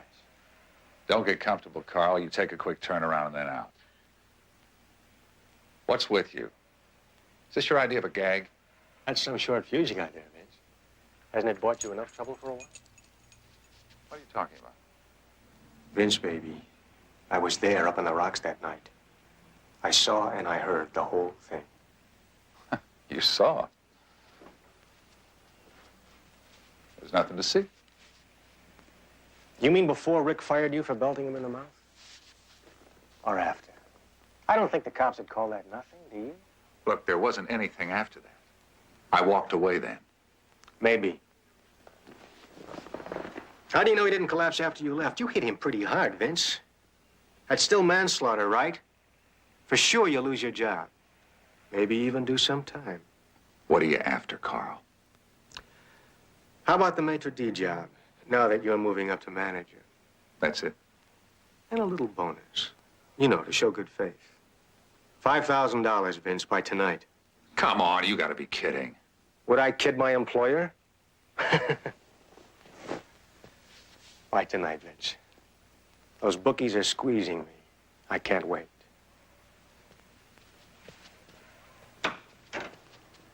Oh, Carl, I didn't know you were here. Just leaving, Mrs. Bradford. Bye now. Bye.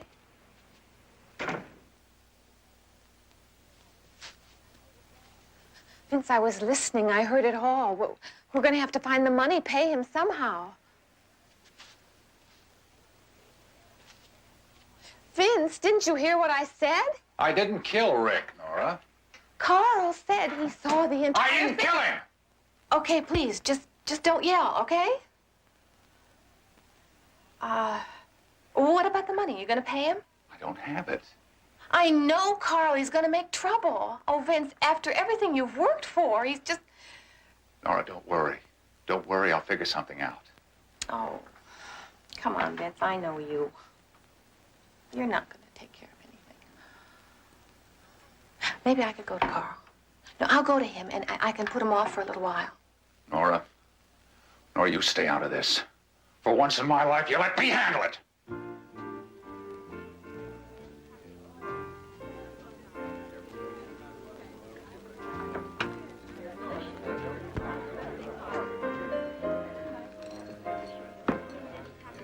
Betty. Hey there, I need another drinky. I have to talk to you, Vince. It's very important. Sure. Come on. What's the matter? I was worried about you. Barnaby's on his way over here. He wants to see you. Betty, I didn't expect to find you here. Well, I wanted to pave the way. I mean, Vince and I are such old friends. Vince, this is my father-in-law that I told you about, Barnaby Jones. How do you do? Mr. Bradford, I was hoping to have a talk with you, but you're a pretty hard man to pin down. Well, things have been kind of hectic around here since Rick died, and tonight's no exception. This shouldn't take long. Could we use your office? Go ahead, Vince. I promise he won't use his rubber hose on you. Well, sure. Come on, I'll show you the way.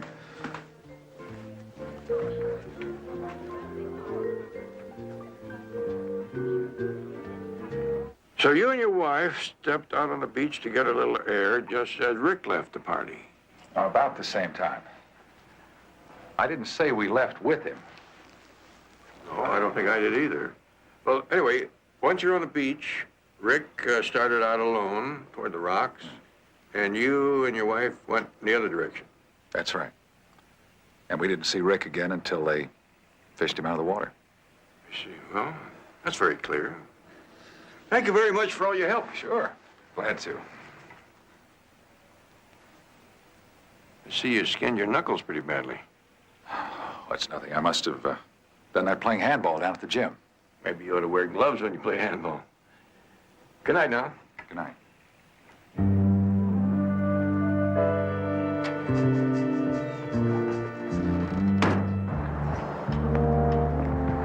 Vince! Vince! Vince, I told you tonight, or I call the cops. And I told you you'd have to wait till tomorrow. Well, you call the cops, Carl, if that's what you want to do. But that won't get you off the hook with those loan sharks you're into, will it? Okay. Good night. Good night, fellas. Good night, Merle.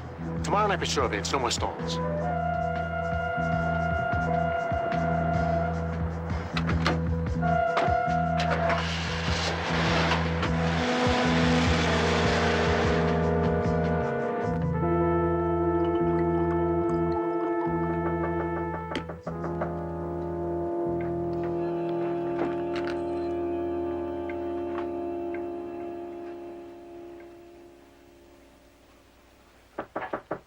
We're closed for the night.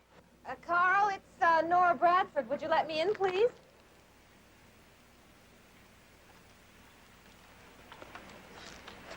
Your old man just left. You missed him by a couple of minutes. I know that. I was waiting for him to leave. I wanted to see you. Oh, yeah?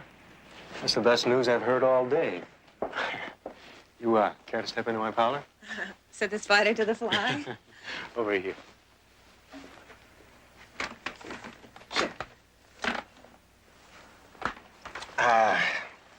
Here, I've got some brandy. 30 years old, Napoleon, see? I've got good taste, too. An expensive taste. It's a little too expensive for me, Carl. Come on, who are you kidding? Hey, I'm not kidding anybody. I really don't have any money now, and whatever Vince makes on that partnership deal, well, that's going to be a long time in the future. No sale. Either the money gets paid to me or the whistle gets blowed by me. You do that? You go to police and destroy Vince and me? Sure. With Vince busted, I still come out with something. I'm a cinch to get the maitre d's job that way. Won't you change your mind, Carl? Honey, what you said helped make up my mind. I'm not going to let you get away with it. Now, either you leave Vince alone, or I'm going to have to stop you. I swear I will, Carl.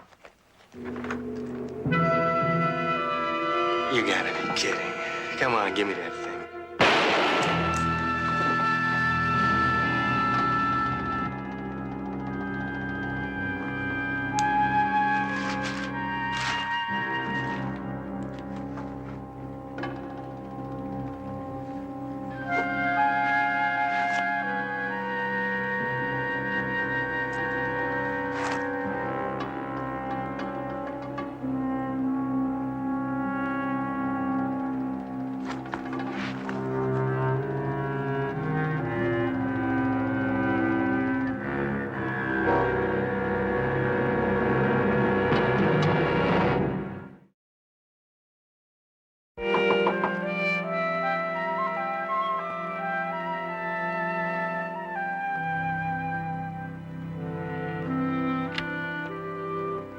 Hi.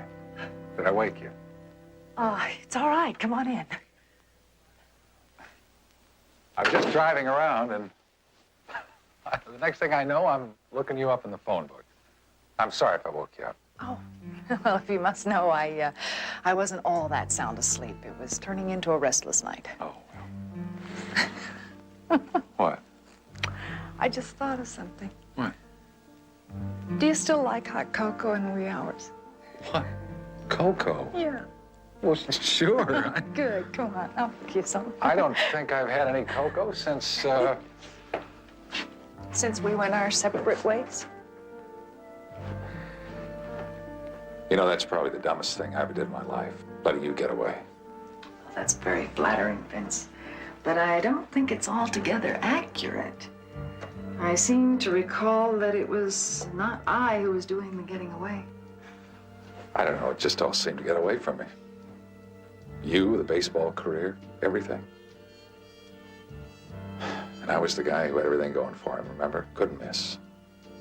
Well, that's how the yearbook and I figured it anyway. Well, I sure missed. I missed everything.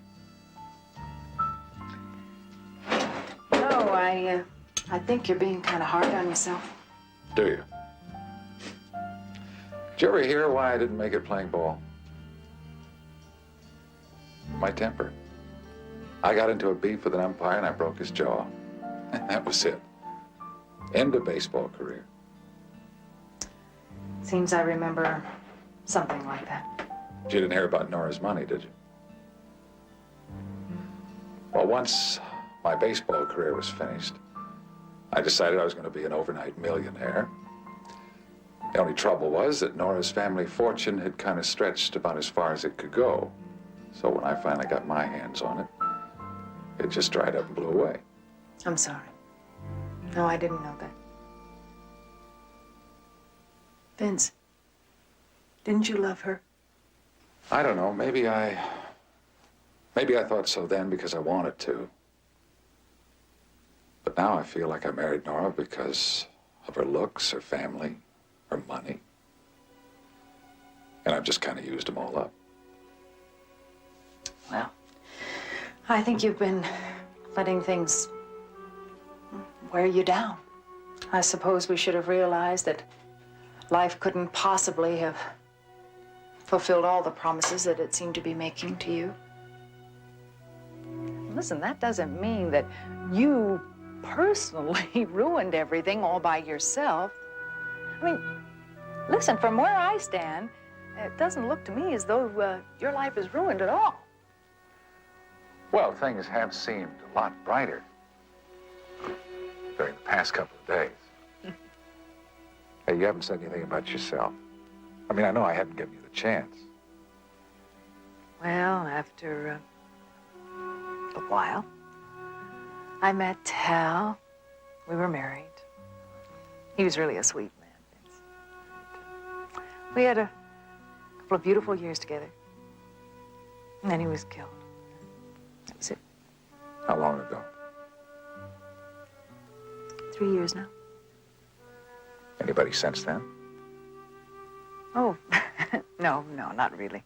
Oh, heavens, I don't have the time, really. All the work that Barnaby has me doing, I meet a lot of interesting people. Well, you know, it's a life. It sounds lonely. Nope, not lonely at all. No, I'm doing work that I never dreamed that I'd really be. All right, yes, it's lonely.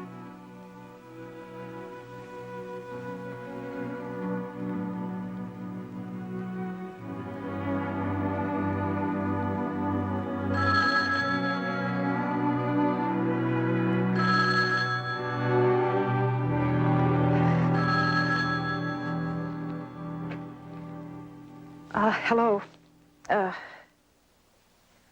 No, I'm awake, Barnaby. What's wrong? Betty, I just got a call from Lieutenant Biddle. There's been a shooting out at Lorenzo's restaurant. They're trying to locate Vince Bradford. You haven't heard from Vince tonight, have you? No, I haven't.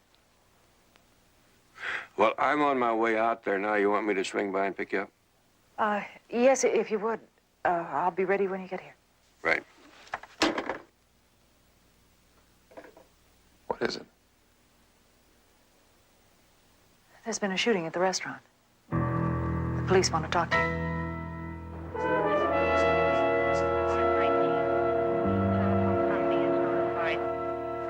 His name was Carl Fenton, head waiter.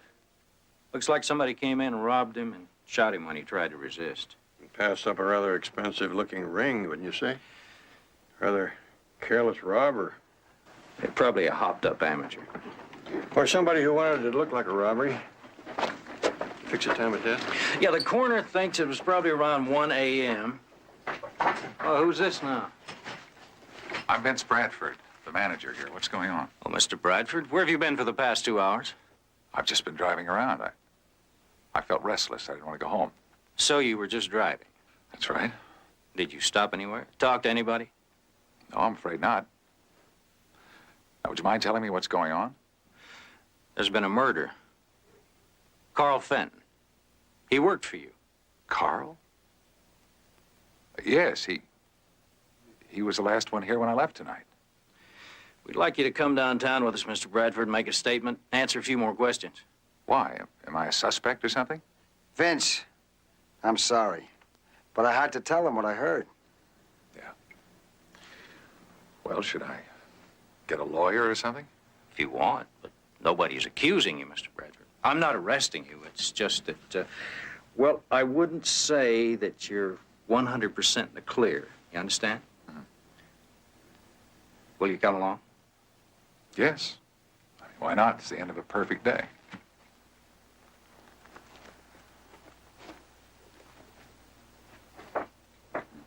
Barnaby, I want to stay with you on this case. Anything that I can do to help, I want to do it. Even if it starts coming around strongly to Vince? Yes. You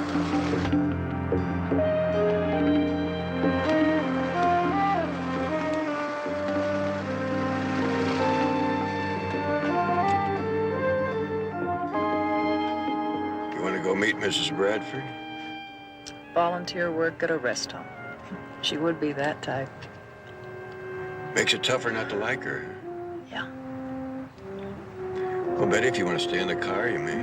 Oh, no, no. I said I'd stay with you. I didn't say I'd like it, though.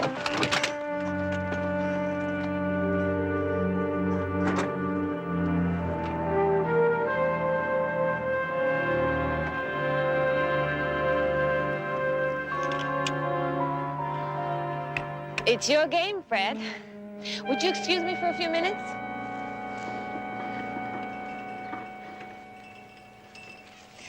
I was watching for you, Mr. Jones. It was very considerate of you to drive out. I'd hate to miss one of my 2 afternoons a week here. Not at all. It's just as easy for me to talk to you here as it would have been in your apartment. You must be Betty.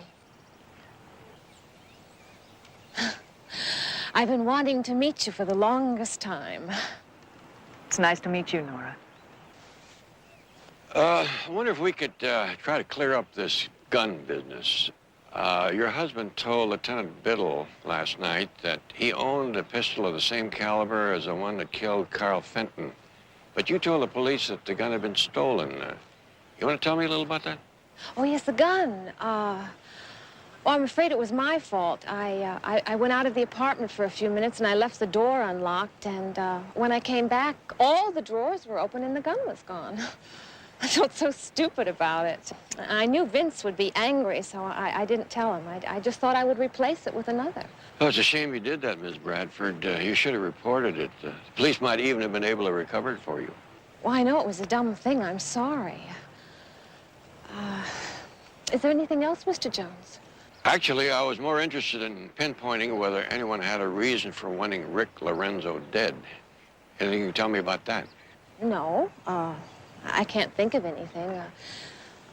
Though my husband worked for Mr. Lorenzo, we never saw him, socially, I mean. You must have been aware of his reputation. I understand he was quite a chaser. He means there were other women, Mrs. Bradford. Yes, I know. Well, I have heard some gossip to that effect. You know how those things are. Only gossip? You're such an attractive woman, I'm surprised he didn't make a pass or two in your direction. There's only one man in my life, my husband. Thank you. Thank you very much. Yes. Thank you.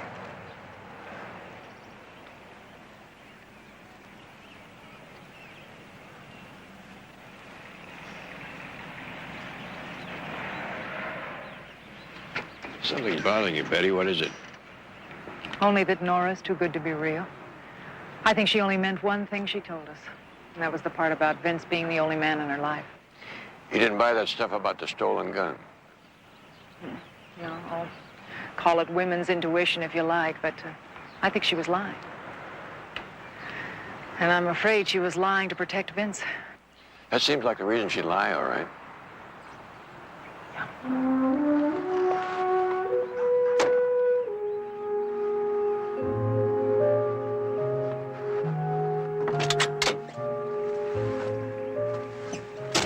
Barnaby, I have to tell you something about last night. You don't have to tell me if you don't want to. I want to. When you called and asked if I had heard from Vince, I lied. He was in the apartment with me. I'm sorry. Was he there at the time that Carl Fenton was killed? No. He came by later. Barnaby, we were more than just friends in college. We were in love. Planning to get married. till Nora came along. I see. I was so positive that he couldn't have killed anyone. I mean, I really believe I wanted to. Now I'm afraid. You don't have to give up on the guy yet. Not until after I sort out who Lorenzo's girlfriends were. I think I have an idea of how to do that.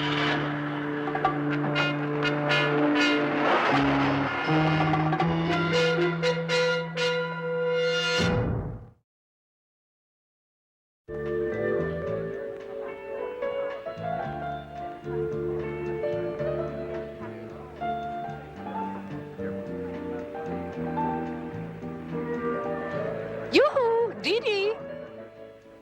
Over here, dear. You're the lady who phoned? That's right, dear. Betty Jones, Syndicated Press Service. I'm so glad that you could meet me here today. My goodness, I've been hearing such delicious things about your career.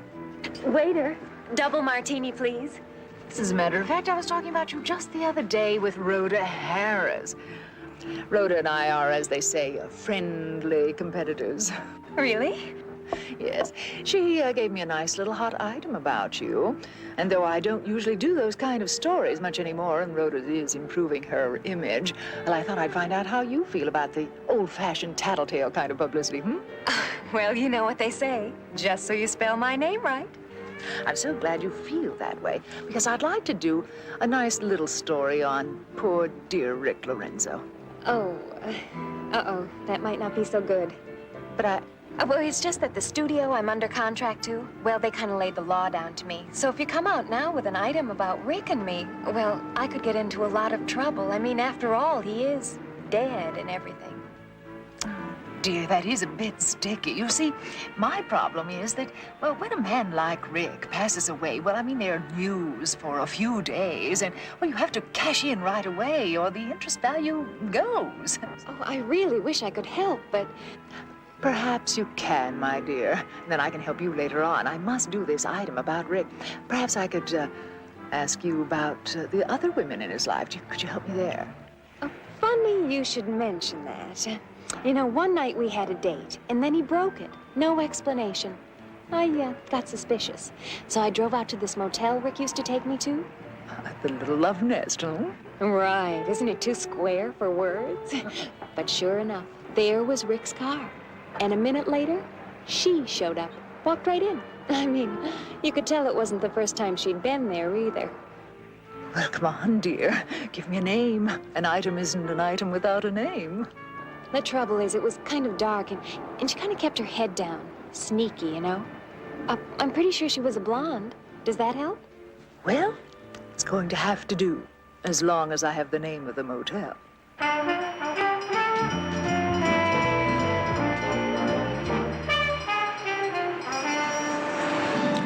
thought that was going to be fun. I wound up feeling depressed. Well, I guess maybe even Hedda Hopper had her bad days. What next?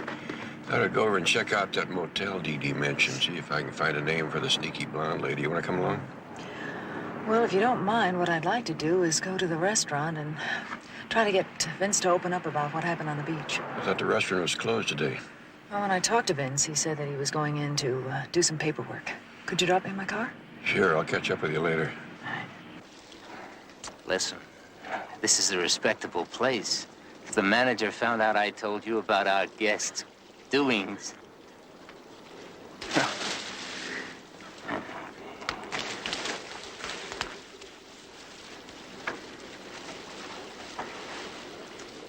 Nope, not her. She's a stranger, too. Oh, yeah. Now, here's a familiar face. One of our Mrs. Smiths. The happy one. The other was kind of shy and sad. That her? Yep, that's the one.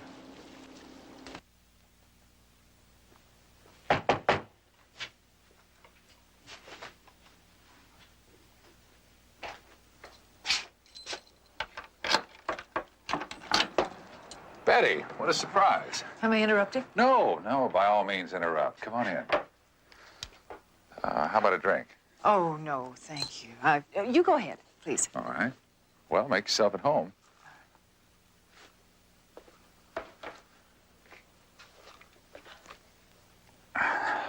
Well, what brings you down here?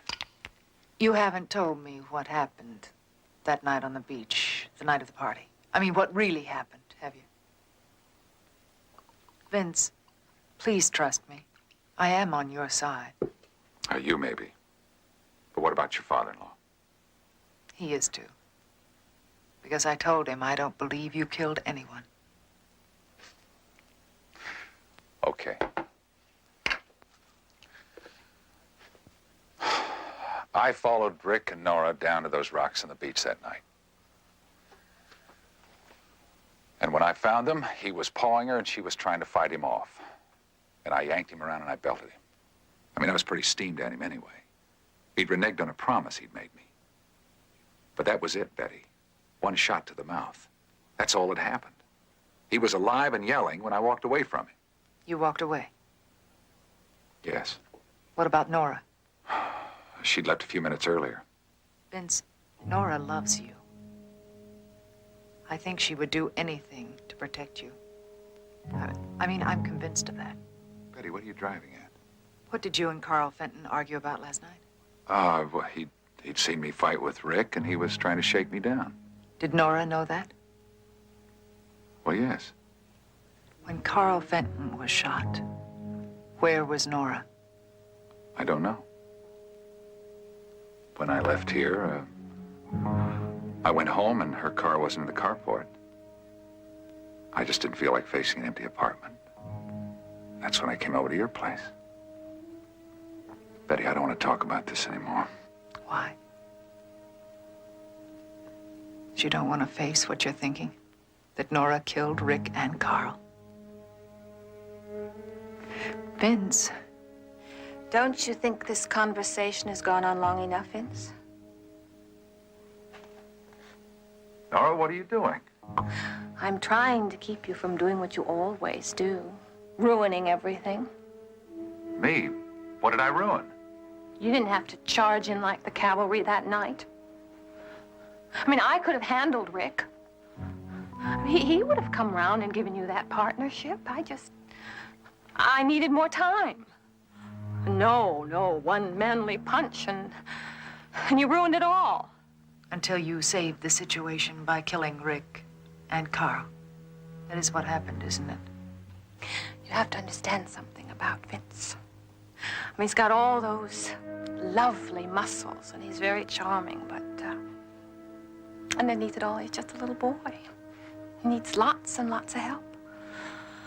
And that's what I do. I help my husband. It's a full-time career. It's the only career I've ever wanted or cared about. I believe that, Nora. Vince, I have to call the police. Betty. Put the phone down. For God's sake, Nora. Thank you, Nora.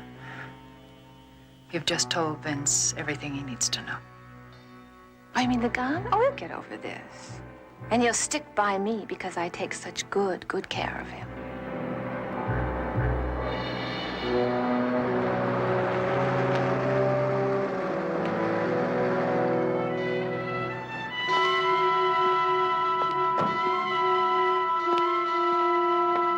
Hello? Barnaby, she has a gun. Give me the gun.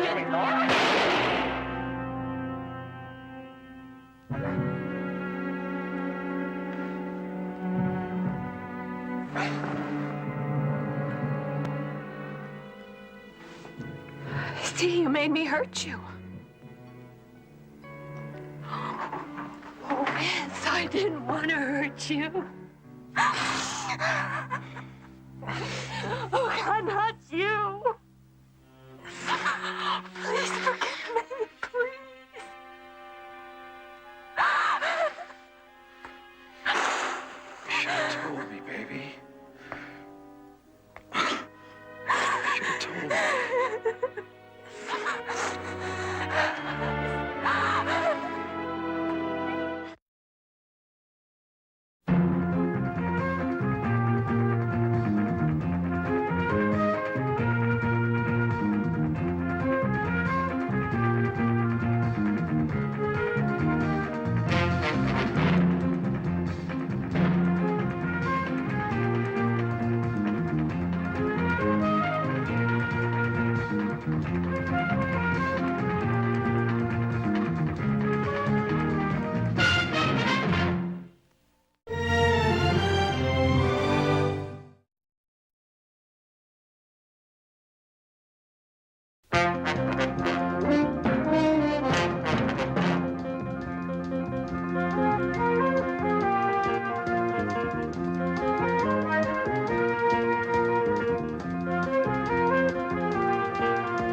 Barnaby Jones, a Quinn Martin production, starring Buddy Ebsen, also starring Lee Merriweather, Mark Sheriff, with guest stars Ed Power, Joan Pringle. Tonight's episode, The Deadly Valentine.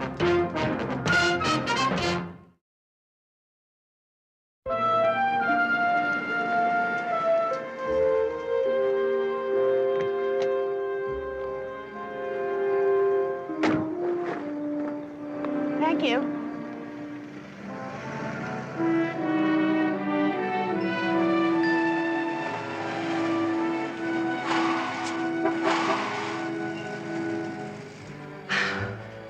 Thought you lost me, huh?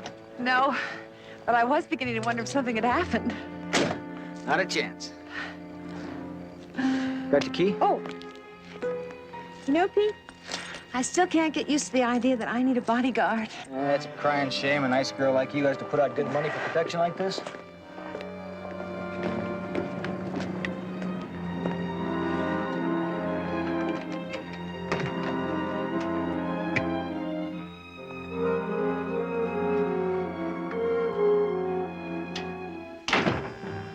You know, Miss Kelly, all I'd like to do is to get my hands on that creep.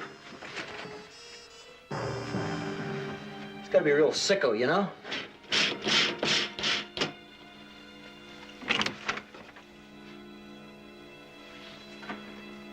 Okay in there. If you don't mind my saying, you keep the place real neat. Thank you, Pete.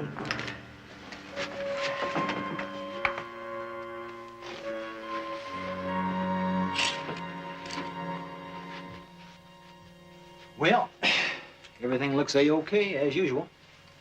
Now, you're gonna have yourself a real good night's sleep tonight, right, Miss Kelly? That's something I'm really looking forward to, Pete. Now, remember, if you need me, I'll be right outside my car. Thank you, Pete, and good night. Good night.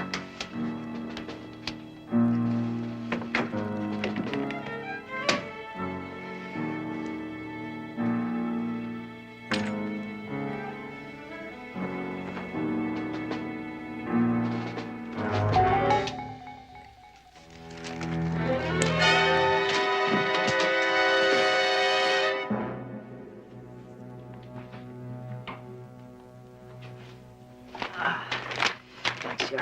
Now, what do you think? Hmm? Perfect? Perfect. Yeah, Barnaby? What do you think? Well, what? The lamp. I like any kind of a lamp with a 150 watt bulb in it. You're some help. Come on, JR, you tell me. Look, will you trust me? It's a terrific lamp, and it looks great there. You really like the lamp that much? I ought to. I gave it to you for Christmas. Oh, come on. I was taking you seriously. This time of night, the only thing to take seriously is a fond farewell. Come on, Jedediah. We got a heavy day tomorrow. Oh, that's just swell. Right when I'm getting down to unwrapping the dishes. Sorry, kid. Dishes is women's work. I always knew it. Chauvinist. Oh. Well, will you look at this? You know, with all these housewarming presents you're getting, you move every couple of months. You can make out like a bandit. Right. Although I really haven't told that many people I was moving. Well, you must have told somebody. Let's see what they got you here. Oh. A Valentine. And it's not even Valentine's Day. Check the corridor. Barnaby, I know what you're thinking, those awful headlines, but good heavens, there are a lot of stores that carry this shaped box all year round. I'd feel a lot better if I knew who sent it. Nothing. Street's clear, too. You know, we're going to feel very foolish. Find out who this is from. How much do I love they let me count the ways. I will very soon. You're next.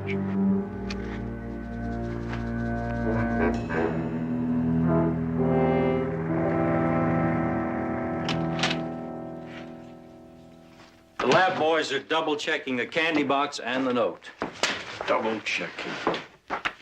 Just what does it take, John, to tell whether it came from the Valentine killer or not?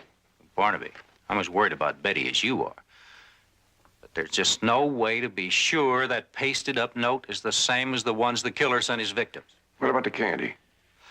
Sold by the carload in every drug and dime store in the country. These phone conversations. I don't find anywhere in this file that you managed to tape any of them. No, we got into it too late each time. The first two victims, Doreen Lockwood, Elsie Barton, according to friends, both thought it was just somebody who had a crush on them from afar. Now, this one, Linda Kelly, didn't come to us until the killer had started sending her photographs of herself. According to the newspapers, that's generally just before he strikes. That's the pattern. First gift, then ugly phone calls, and more gifts. And then finally, I guess, when he grows tired of the game, he sends them pictures. Shortly after that, he kills. And doesn't leave any clues? No. No, he may be nuts, but he's not dumb. No fingerprints. Even develops his own pictures. Not one lead. Lieutenant? Yeah. Excuse me. This just came in. Hi, Mr. Jones. Oh, hello, Will. I just heard about Betty. She okay? So far? What is this, Sergeant? Devonshire Division. They uncovered a woman's body in a shallow grave. Looks like she's been dead about a week. Strangled? No, it's not the Valentine killer. This lady's been stabbed several times. We're going to check her fingerprints for identification. Well, stay with it. Bring me the coroner's report as soon as it comes in. Yes, sir. Nice to see you, Mr. Jones. Yeah. Well, Barnaby, why don't you go on home and get some sleep? You know, there's one thing about all this that doesn't seem to fit. What's that? It's timing. In each case, the killer waited 3 or 4 weeks before contacting his next victim. In Betty's case, he only waited 24 hours after killing Linda Kelly. Could be he's getting overconfident. Could be. I thought we agreed that you were going to stay home today. That was last night. Yeah, you know, something to do with a woman's right to change her mind. And not letting herself get frightened into a corner by that Valentine maniac. I mean, Barnaby, if I hide at home, like a scared rabbit, I'm already his victim. Is that your opinion, too, Jedediah? Don't look at me. You know Betty, she has a whim of iron. And Barnaby, it is better if I stay here and keep busy instead of sitting home worrying. All right. And JR, would you get that copy of the file that Lieutenant Biddle gave me? Mm-hmm.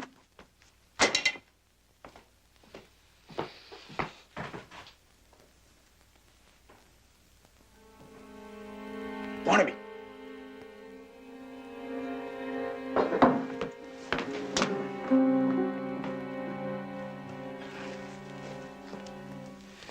There's somebody out there.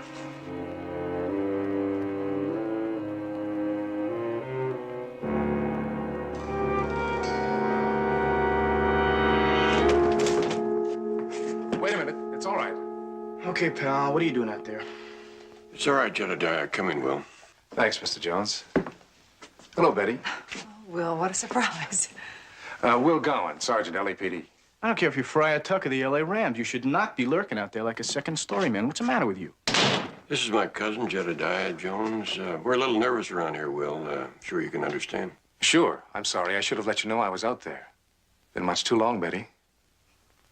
Give or take a year or so. What are you doing here, Will? Oh, it's my job, lady. My job. I'm one of your new bodyguards. My what? How come? Lieutenant Biddle got it straight from the chief. The department has no intention of letting Betty become the 4th victim. That's ridiculous. I mean, I have Barnaby and JR to look after me. No offense, Will, but I mean, that's the last thing I need is to go tripping over a mob of bodyguards. Don't worry. I'll stay out of your way. But orders are orders. Well, since we have to put up with you, maybe you can help. Any way I can. Problem is that somebody has to go through this file and see if they can find a common denominator between these victims and Betty, which would point to the killer.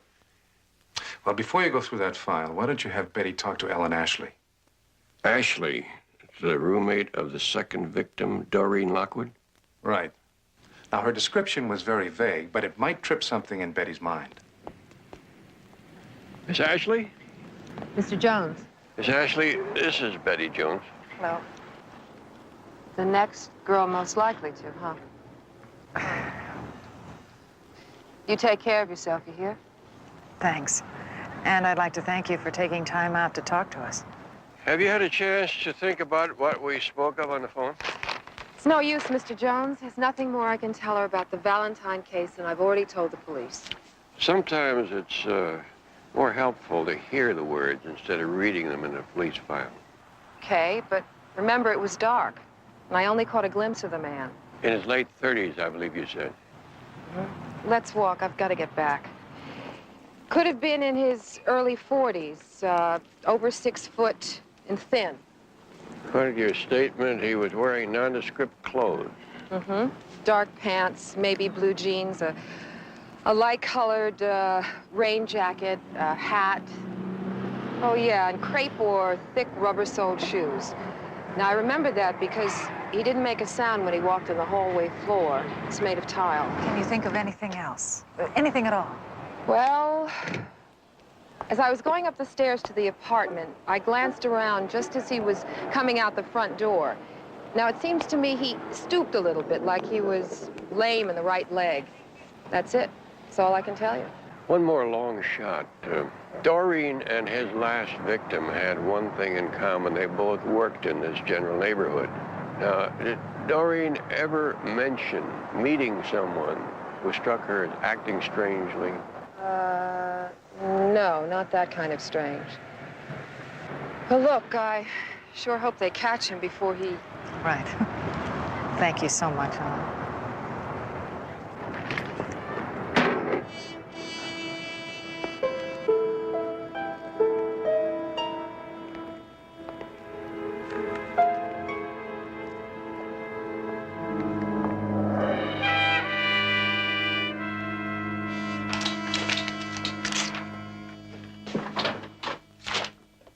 Hi. Hi. How'd it go with the roommate? Not too well, I'm afraid. At least nothing that she could remember rang any bells. Did Barnaby come back with you? No. Oh, well, do you know when he's coming back? Because I worked out a terrific theory I want to try on him. Well, I don't know when he's coming back, but he did stop off at Lieutenant Biddle's for a meeting. Oh, terrific. I can try it out on both of them. I'll see you later. Bye-bye. You know, speaking of bell, it seems to me I heard the lunch bell. About 1:15, you know. Oh, Will, I really have to get with this typing. I'll tell you what. You go on and take your time, and if you don't mind, bring me back a ham and Swiss, all right? Wrong. I can't leave you alone. All right. Bring us both back a couple of sandwiches. The deli's just down the street. You come with me. Will, I'll be all right. Listen, I'll lock the door right behind you. I want to hear that door lock. Yes, sir. Yes, sir. Yes, sir. Did you hear it? Yeah, I heard it. And hold the mayo.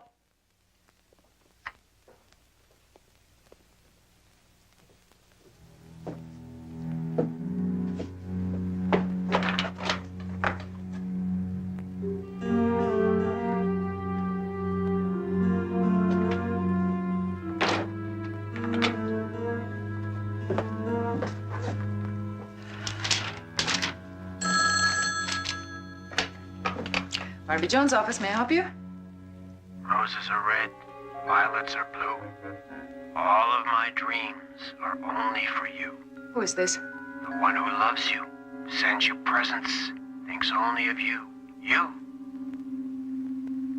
I've been waiting for your call. Liar. You're like all the rest. Liars. No. No, I'm not. I thought perhaps we could meet. Would you like that? Maybe we could meet, and I could prove to you that I'm not like all the others. We'll meet, all right. Oh, yes, we will. Until then, I'll be watching you. Day and night. I'll be watching.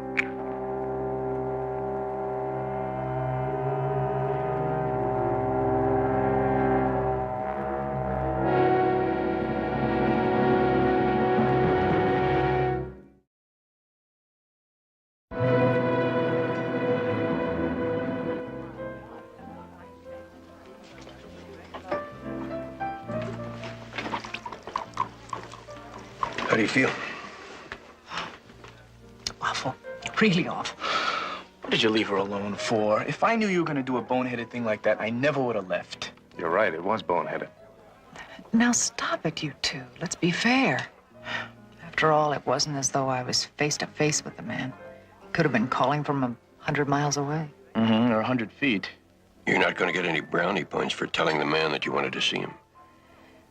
We don't want to rile him up and cause him to hurry his schedule, now do we? I know. Just he made me so angry. I wanted to see him so I could hurt him. I mean, really hurt him. I've never felt things like that before. I can understand how you feel, Betty. But next time you arrange to get yourself out on a limb that way, make sure one of us is around to catch you. Okay, boss. What's next? Well, Jedediah may have the answer to that. He was trying to explain a theory to me and Lieutenant Biddle when we got Will's call. Yeah, well, it's something that hit me when I was checking the Valentine file. I noticed that 2 of the victims, Linda Kelly and Elsie Barton, didn't drive. They didn't own cars. They took the bus to and from their jobs. Yeah, but Doreen Lockwood did own a car and she did drive. So what? Well, the so what is that Doreen's car was in the shop being repaired for 3 days prior to her death. So you feel that if Doreen took the bus for those 3 days, that's the common denominator? Makes sense, doesn't it? Yeah, but the Barton girl didn't work anywhere near Lafayette Park. Even so, she and Linda Kelly took the same bus line, which is the same one that Doreen would have had to take, the Parkcrest line. The park? Barnaby, when I was apartment hunting and I lent Marge my car, I rode on the Parkcrest bus a couple of times. Betty, when you get back to the office, call the bus line, get the Parkcrest schedule, also the names of all the drivers who worked it. You and I are going to have another talk with Doreen's roommate. Come on.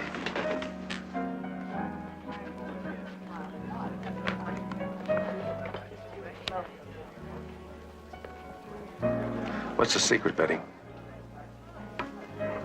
What? I've been watching you look at Barnaby and JR. What does it take to put that kind of love in your eyes? Oh, well, they're family. So outsiders still don't stand a chance, huh? I thought surely by now you'd given up on me. So did I. But then all of this happened, and suddenly we're right back there again. I'm swinging, and you're ducking. Well, as long as you wear velvet gloves, neither of us is going to get hurt. Raise the arm. It's still not right. Loosen that one up. They're too rigid. I want a natural look. Hello again, Miss Ashley. Really, Mr. Jones, I thought we were finished. This display has to be ready by tonight. Well, this will only take a moment of your time. This is my associate, Jedediah Jones. Hi. Hi. Lower the arm and fix the scar. I'm sorry, Mr. Jones. What did you want to know? How about Doreen Lockwood? When her car was being repaired, did she take the bus to work? No, she never took a bus. Are you sure about that? Positive. Doreen got uptight riding in crowds. It gave her claustrophobia, so she only took cabs. Would you excuse me a minute?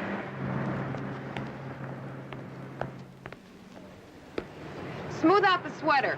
Well, that blows my great theory. Not necessarily. Maybe we just picked the wrong ride. What do you mean? Didn't the file say that Linda Kelly took a cab home the night she was murdered? Yeah, but that was out of the ordinary. Mostly she just took buses. And can't we assume that the other victims occasionally took a cab? Oh, yeah. We know Betty uses a cab. That could be the common denominator for all of them. Pull the other one down. Yeah, right. Good. Good, that's much better. Miss Ashley. Double the chain. Okay. When your roommate took these cabs to work in the morning... No, Doreen never took a cab to work. A neighbor gave us rides in the morning. Well, then she just took cabs home. And when she went shopping. Well, how did she get these cabs? Did she call up, or did she hail one? Oh, I don't know. The only time we ever rode home together, we walked to a taxi stand. Is that around here in the park area? Yes, over by the south entrance. Thank you. Thank you very much. Come on, Jedediah. tighten the blouse.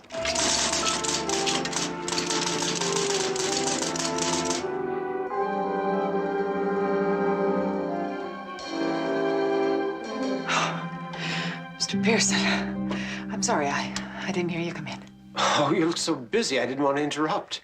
Oh, I'm sorry. I didn't mean to frighten you. Oh, that's all right. I'm just a little skitterish these days. What can I do for you? I was hoping to see Barnaby. Oh, I'm sorry, he's not in. Is it about the quarterly tax return? Oh, no, nothing to do with that. Is there anything I can do to help? Well, I think something suspicious is going on in this building, and I thought Barnaby ought to know about it. What do you mean, suspicious? Betty, there's someone prowling around in our hallway, and this is not the first time I've spotted him.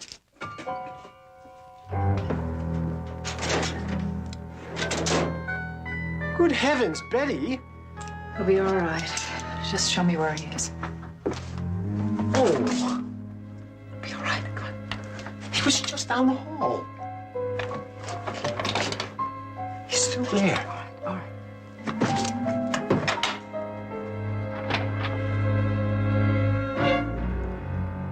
What's the matter? What's wrong? It's all right. It's all right. It's just Mr. Pearson. He's Barnaby's tax consultant down the hall. Then what are you doing with a gun? Well, he thought you looked suspicious out there. You two know each other. Oh, I'm sorry, Mr. Pearson. This is Sergeant Gow, LAPD. He knows I can't stand cigars, so he goes outside to smoke. I just forgot he was in the hall. I'm sorry. With all these guns around, no wonder people are always shooting each other.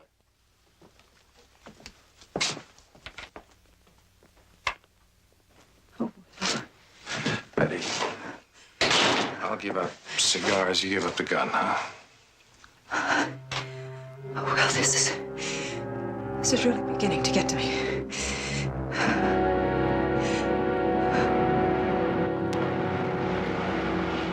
Okay, Charlie. Pick up passenger at the corner of Broadway and 3rd. And pronto, Tonto, the lady's pregnant. Walt, the tow truck's on its way. Now, the rest of you guys, I'm taking a break, so bug off for a while. Unless it's an emergency.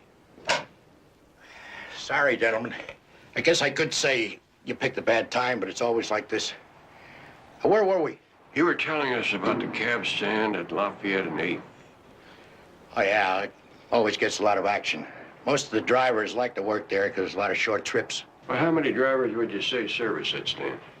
Oh, about 12 to 14 operate out of there regular. Yeah, there's a roster we used last week. Well, we're looking for a driver who's about 40. He's tall and thin. He walks with a limp. Anybody on this list fit that description? Man, they come and go in this outfit. I just know their names. You mind if we keep this list? No, I got copies. Hey, Marty. Driver right there by the gas pump. Why don't somebody clean this heap? Oh, that's Ed Wilson. His name's on that list. But he's kind of a gypsy. He operates out of Lafayette Park one day, then Union Station the next. Well, thank you very much, Mr. Collins. You've been a big help. Always glad to oblige.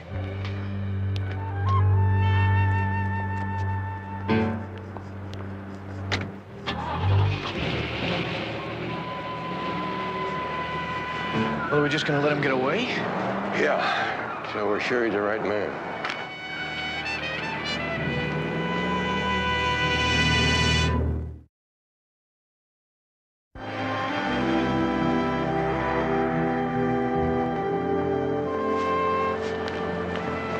Which one's yours? Oh, the little red one over here. Okay, I'm across the street. You can drive me to my car. Then I'll follow you home. Well, it's really not necessary. We'll do it my way, okay? Yes, sir. Will. Don't touch it.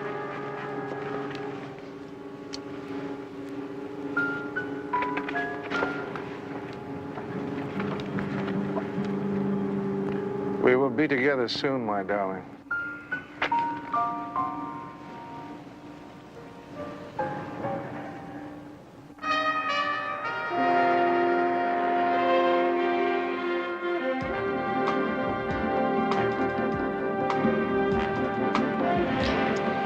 Mr. Jones, if that display isn't finished... Bear with us just a little bit longer, Miss Ashley. Yeah, just think what it would mean if one of those drivers was the guy in the hallway. Here comes another one.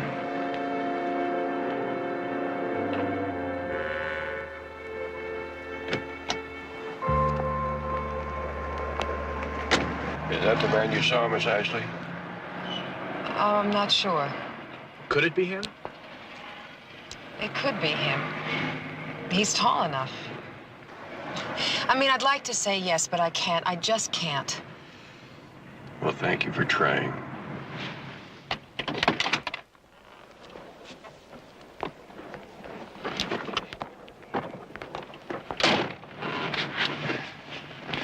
Well, here goes our last chance. I'm not so sure. Is there an address for Wilson on that registry? Yep, right there. All right.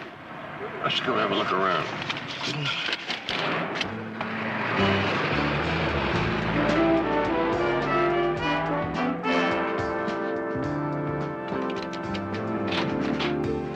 Still moving in, as you can see.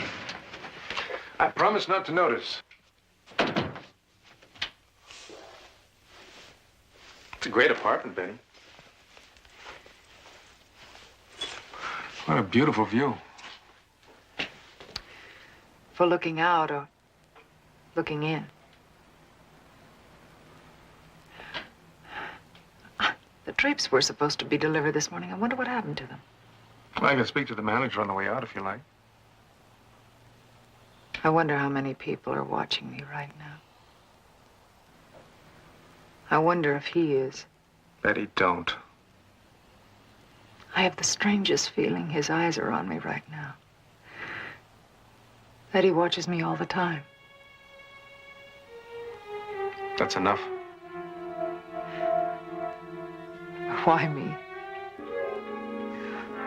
Why? What did I do to attract him? And how does he know what I'm doing and where I'm going? Betty, I told you to forget it. Now, you're in your own home. You're being guarded 24 hours a day. He can't touch you. I've got to make my call into the office. I want you to go and take a nice hot bath. Oh, I don't think I could. Listen, I promise you, I won't leave until my replacement arrives, okay? Now, you go on and do it. All right, maybe a hot bath would help.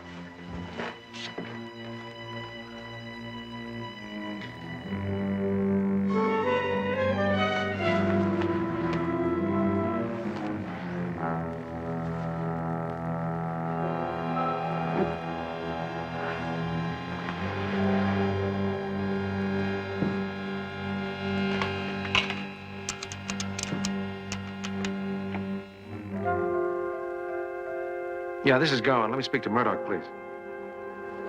Ed, we're back at the apartment now. Okay, when? Okay, you tell him I'll wait for him here. Yeah. Bye-bye. Relief is on his way. Sergeant Bonner. Well, I'm going to take my bath now. And just in case you're gone when I come. I just wanted to thank you for everything. Well, please.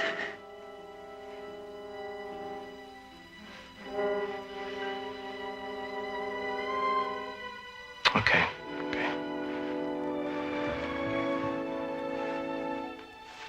I'll go speak to your manager about your drapes.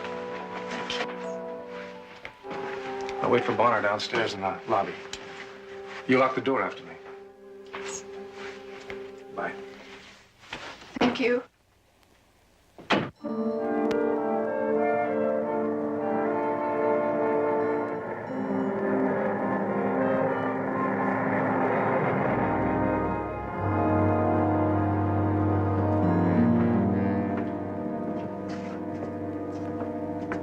This is it.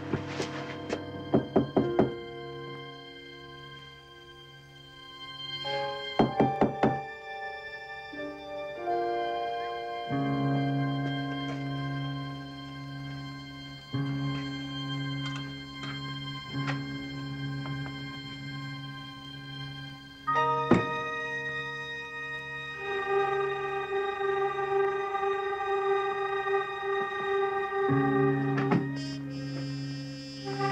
right, what are we looking for? We won't know till we find it.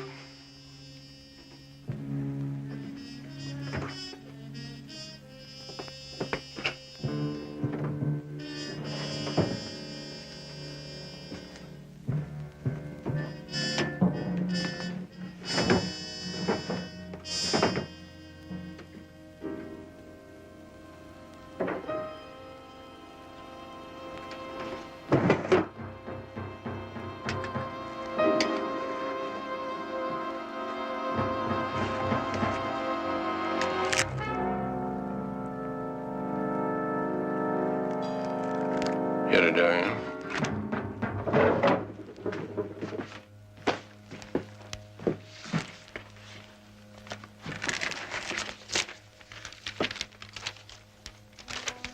This is it. Better call Lieutenant Biddle.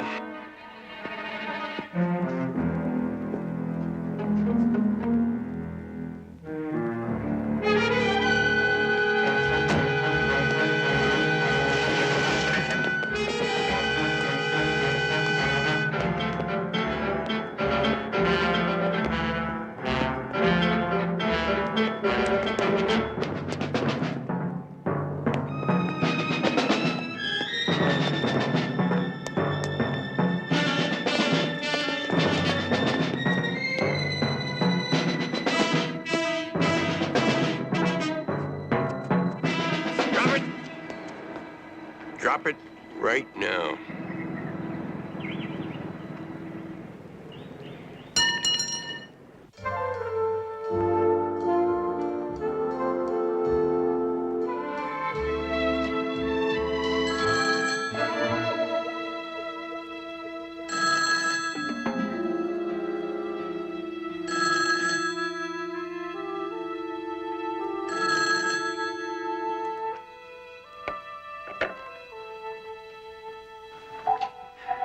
Hello? Betty, it's all over. What? Valentine killer. They've got him in custody. Lieutenant Biddle is booking him now. Oh, Barnaby, are you sure? Sure, I'm sure. He confessed to the 3 killings. Betty, it's really over. I just can't believe it. Tell him we ought to celebrate. Tell him I heard that. And I'm on. Get all dressed up. We'll all go out to dinner. How's that sound? That's terrific. Only hurry, all right? We're on our way.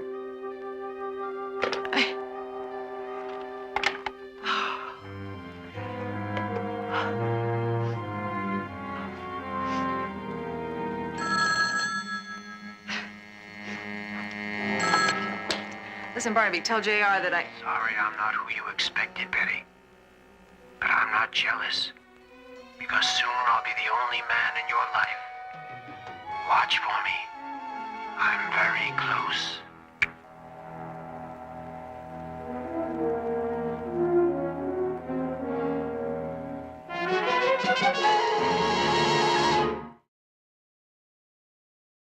If it's not out already, I'll see what I can do to keep it under wraps. Good.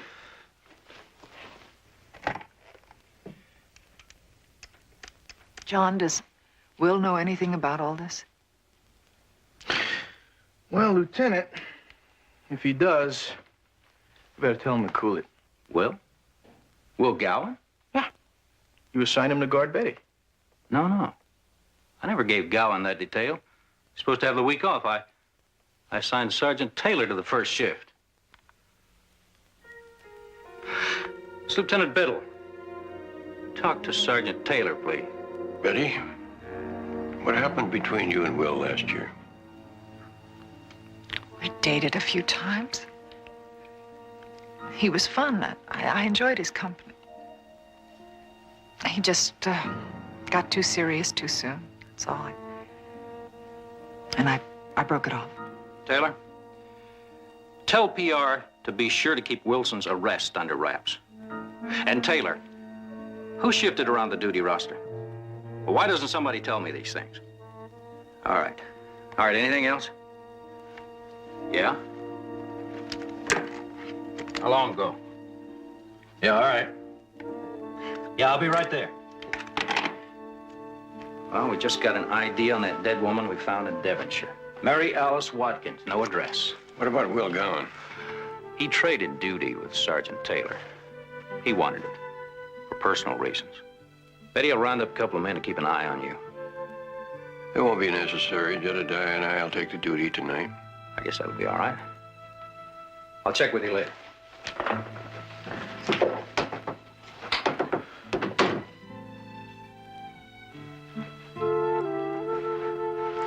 What's wrong, Betty?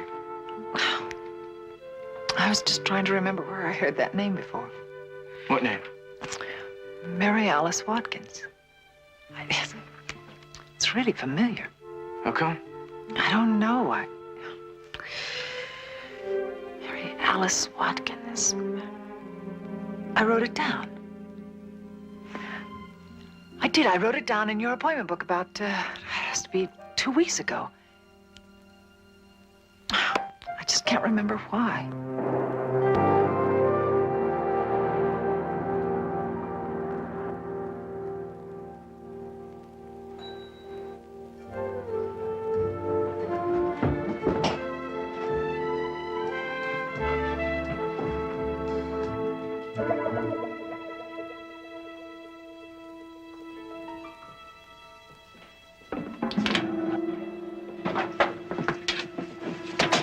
I'm just hoping that there's some clue as to why I made the notation in the first place. Oh, no. How did he get in to put that there? When does it stop? Take it easy, Betty. Remember why we're here.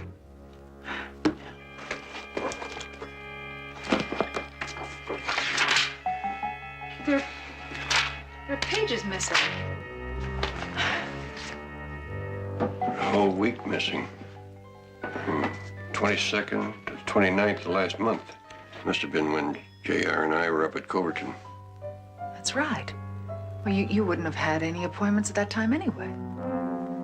Well, then why did you write down Mary Alice Watkins? I wrote it down for Henry Pearson. Our accountant down the hall? Yes. He came in looking for you. He had had a fight with his girlfriend, and he was positive that she had run off with another man, and he wanted you to look for them. Henry Pearson? What did you tell him? Well, I said you didn't handle those kind of investigations, and that seemed to upset him. So I wrote down her name and told him that I would mention it to you when you got back. I don't recall that. Well, that's because the next morning he came in and was very apologetic and said that he had made up with his girl and for me to forget about it. Barnaby, what do you think? I think it's time to talk to Mr. Pearson. You're right, I'll go with you. I don't want you to stay here. I don't want Betty left alone.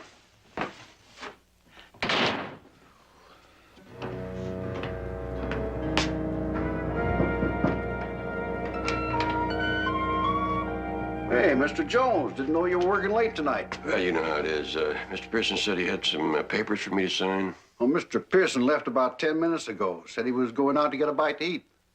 Sounds like he'll be back. I'll wait for him. Sure, you do that. If I see him, I'll tell him you're here. Thanks, Joe.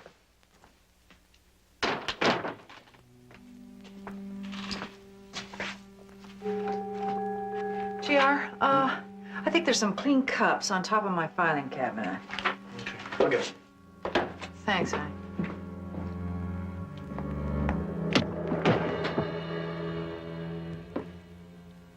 Oh, JR, if they're not on top of the cabinet, look on the low table. JR, what are you doing? JR? Honey, what are you doing? JR! Oh.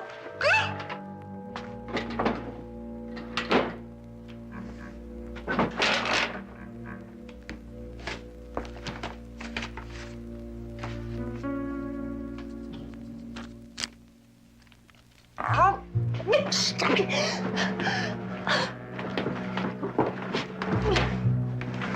Hold it! Stay back! Oh, kill her on the spot. Put that away, Henry. You don't want to hurt Betty. Mr. Pearson, please. Shut up! She knows too much. She's the only one who knew. that Mary Alice Watkins was your girl, and you killed her? She deserved it. A lying little tramp. No one had to know about Mary and me, but I made the mistake of telling Betty. And that's why you pretended to be the Valentine killer to terrify Betty? I had to erase it from her mind. Kill her, in case they found Mary and connected me to her murder. But now it's too late. We all know. And then I'll have to kill you all. They'll think it was that Valentine man. But the police have him in custody. It won't work. Give it up, Henry. No. I've got to get out of here. Well, go. Leave Betty here. No. I need a head start. She's coming with me. Don't do it, Henry. Stay back.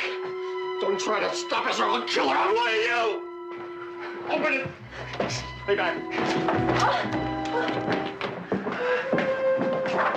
You're suspecting Betty. We can't let him get out of the building. You all right? I'm fine. Let's go.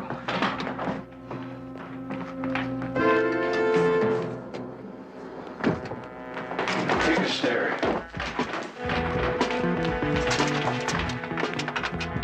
Joe, at the emergency, open his box.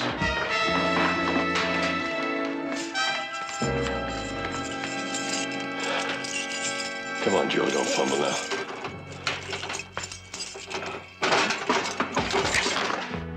Count 10. Turn the power back on. Where do we stop? He pulled some trick. Mr. Pearson, these old pillies. Everything's breaking down all the time. You know that. A trick. It's a trick.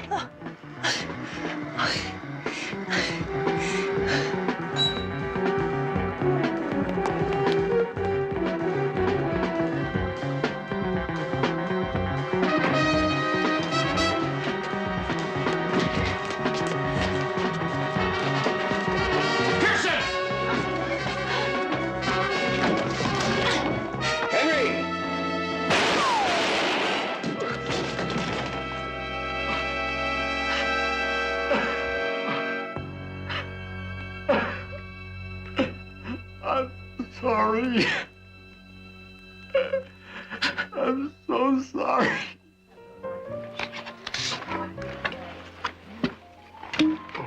With love, Barnaby. Oh, thank you, kind sir. Barnaby? Affectionately, Will. Thank you, kind sir. Thank you. And I wonder what this is from. Love and kisses, J.R.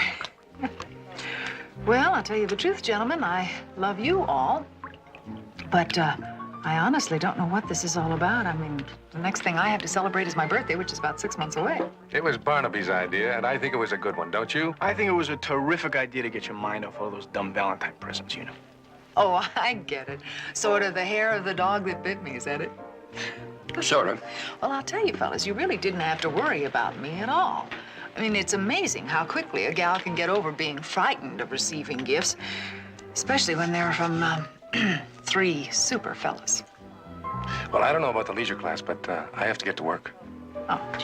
Well, before you go, I have a confession to make. Wait a minute. If it has to do with why you got suspicious about my pressing for the job of protecting Betty, you don't have to say anything. Lieutenant Biddle already spoke to me. Fear makes people do funny things. You forgive us? Sure. If you'll have dinner with me tomorrow night.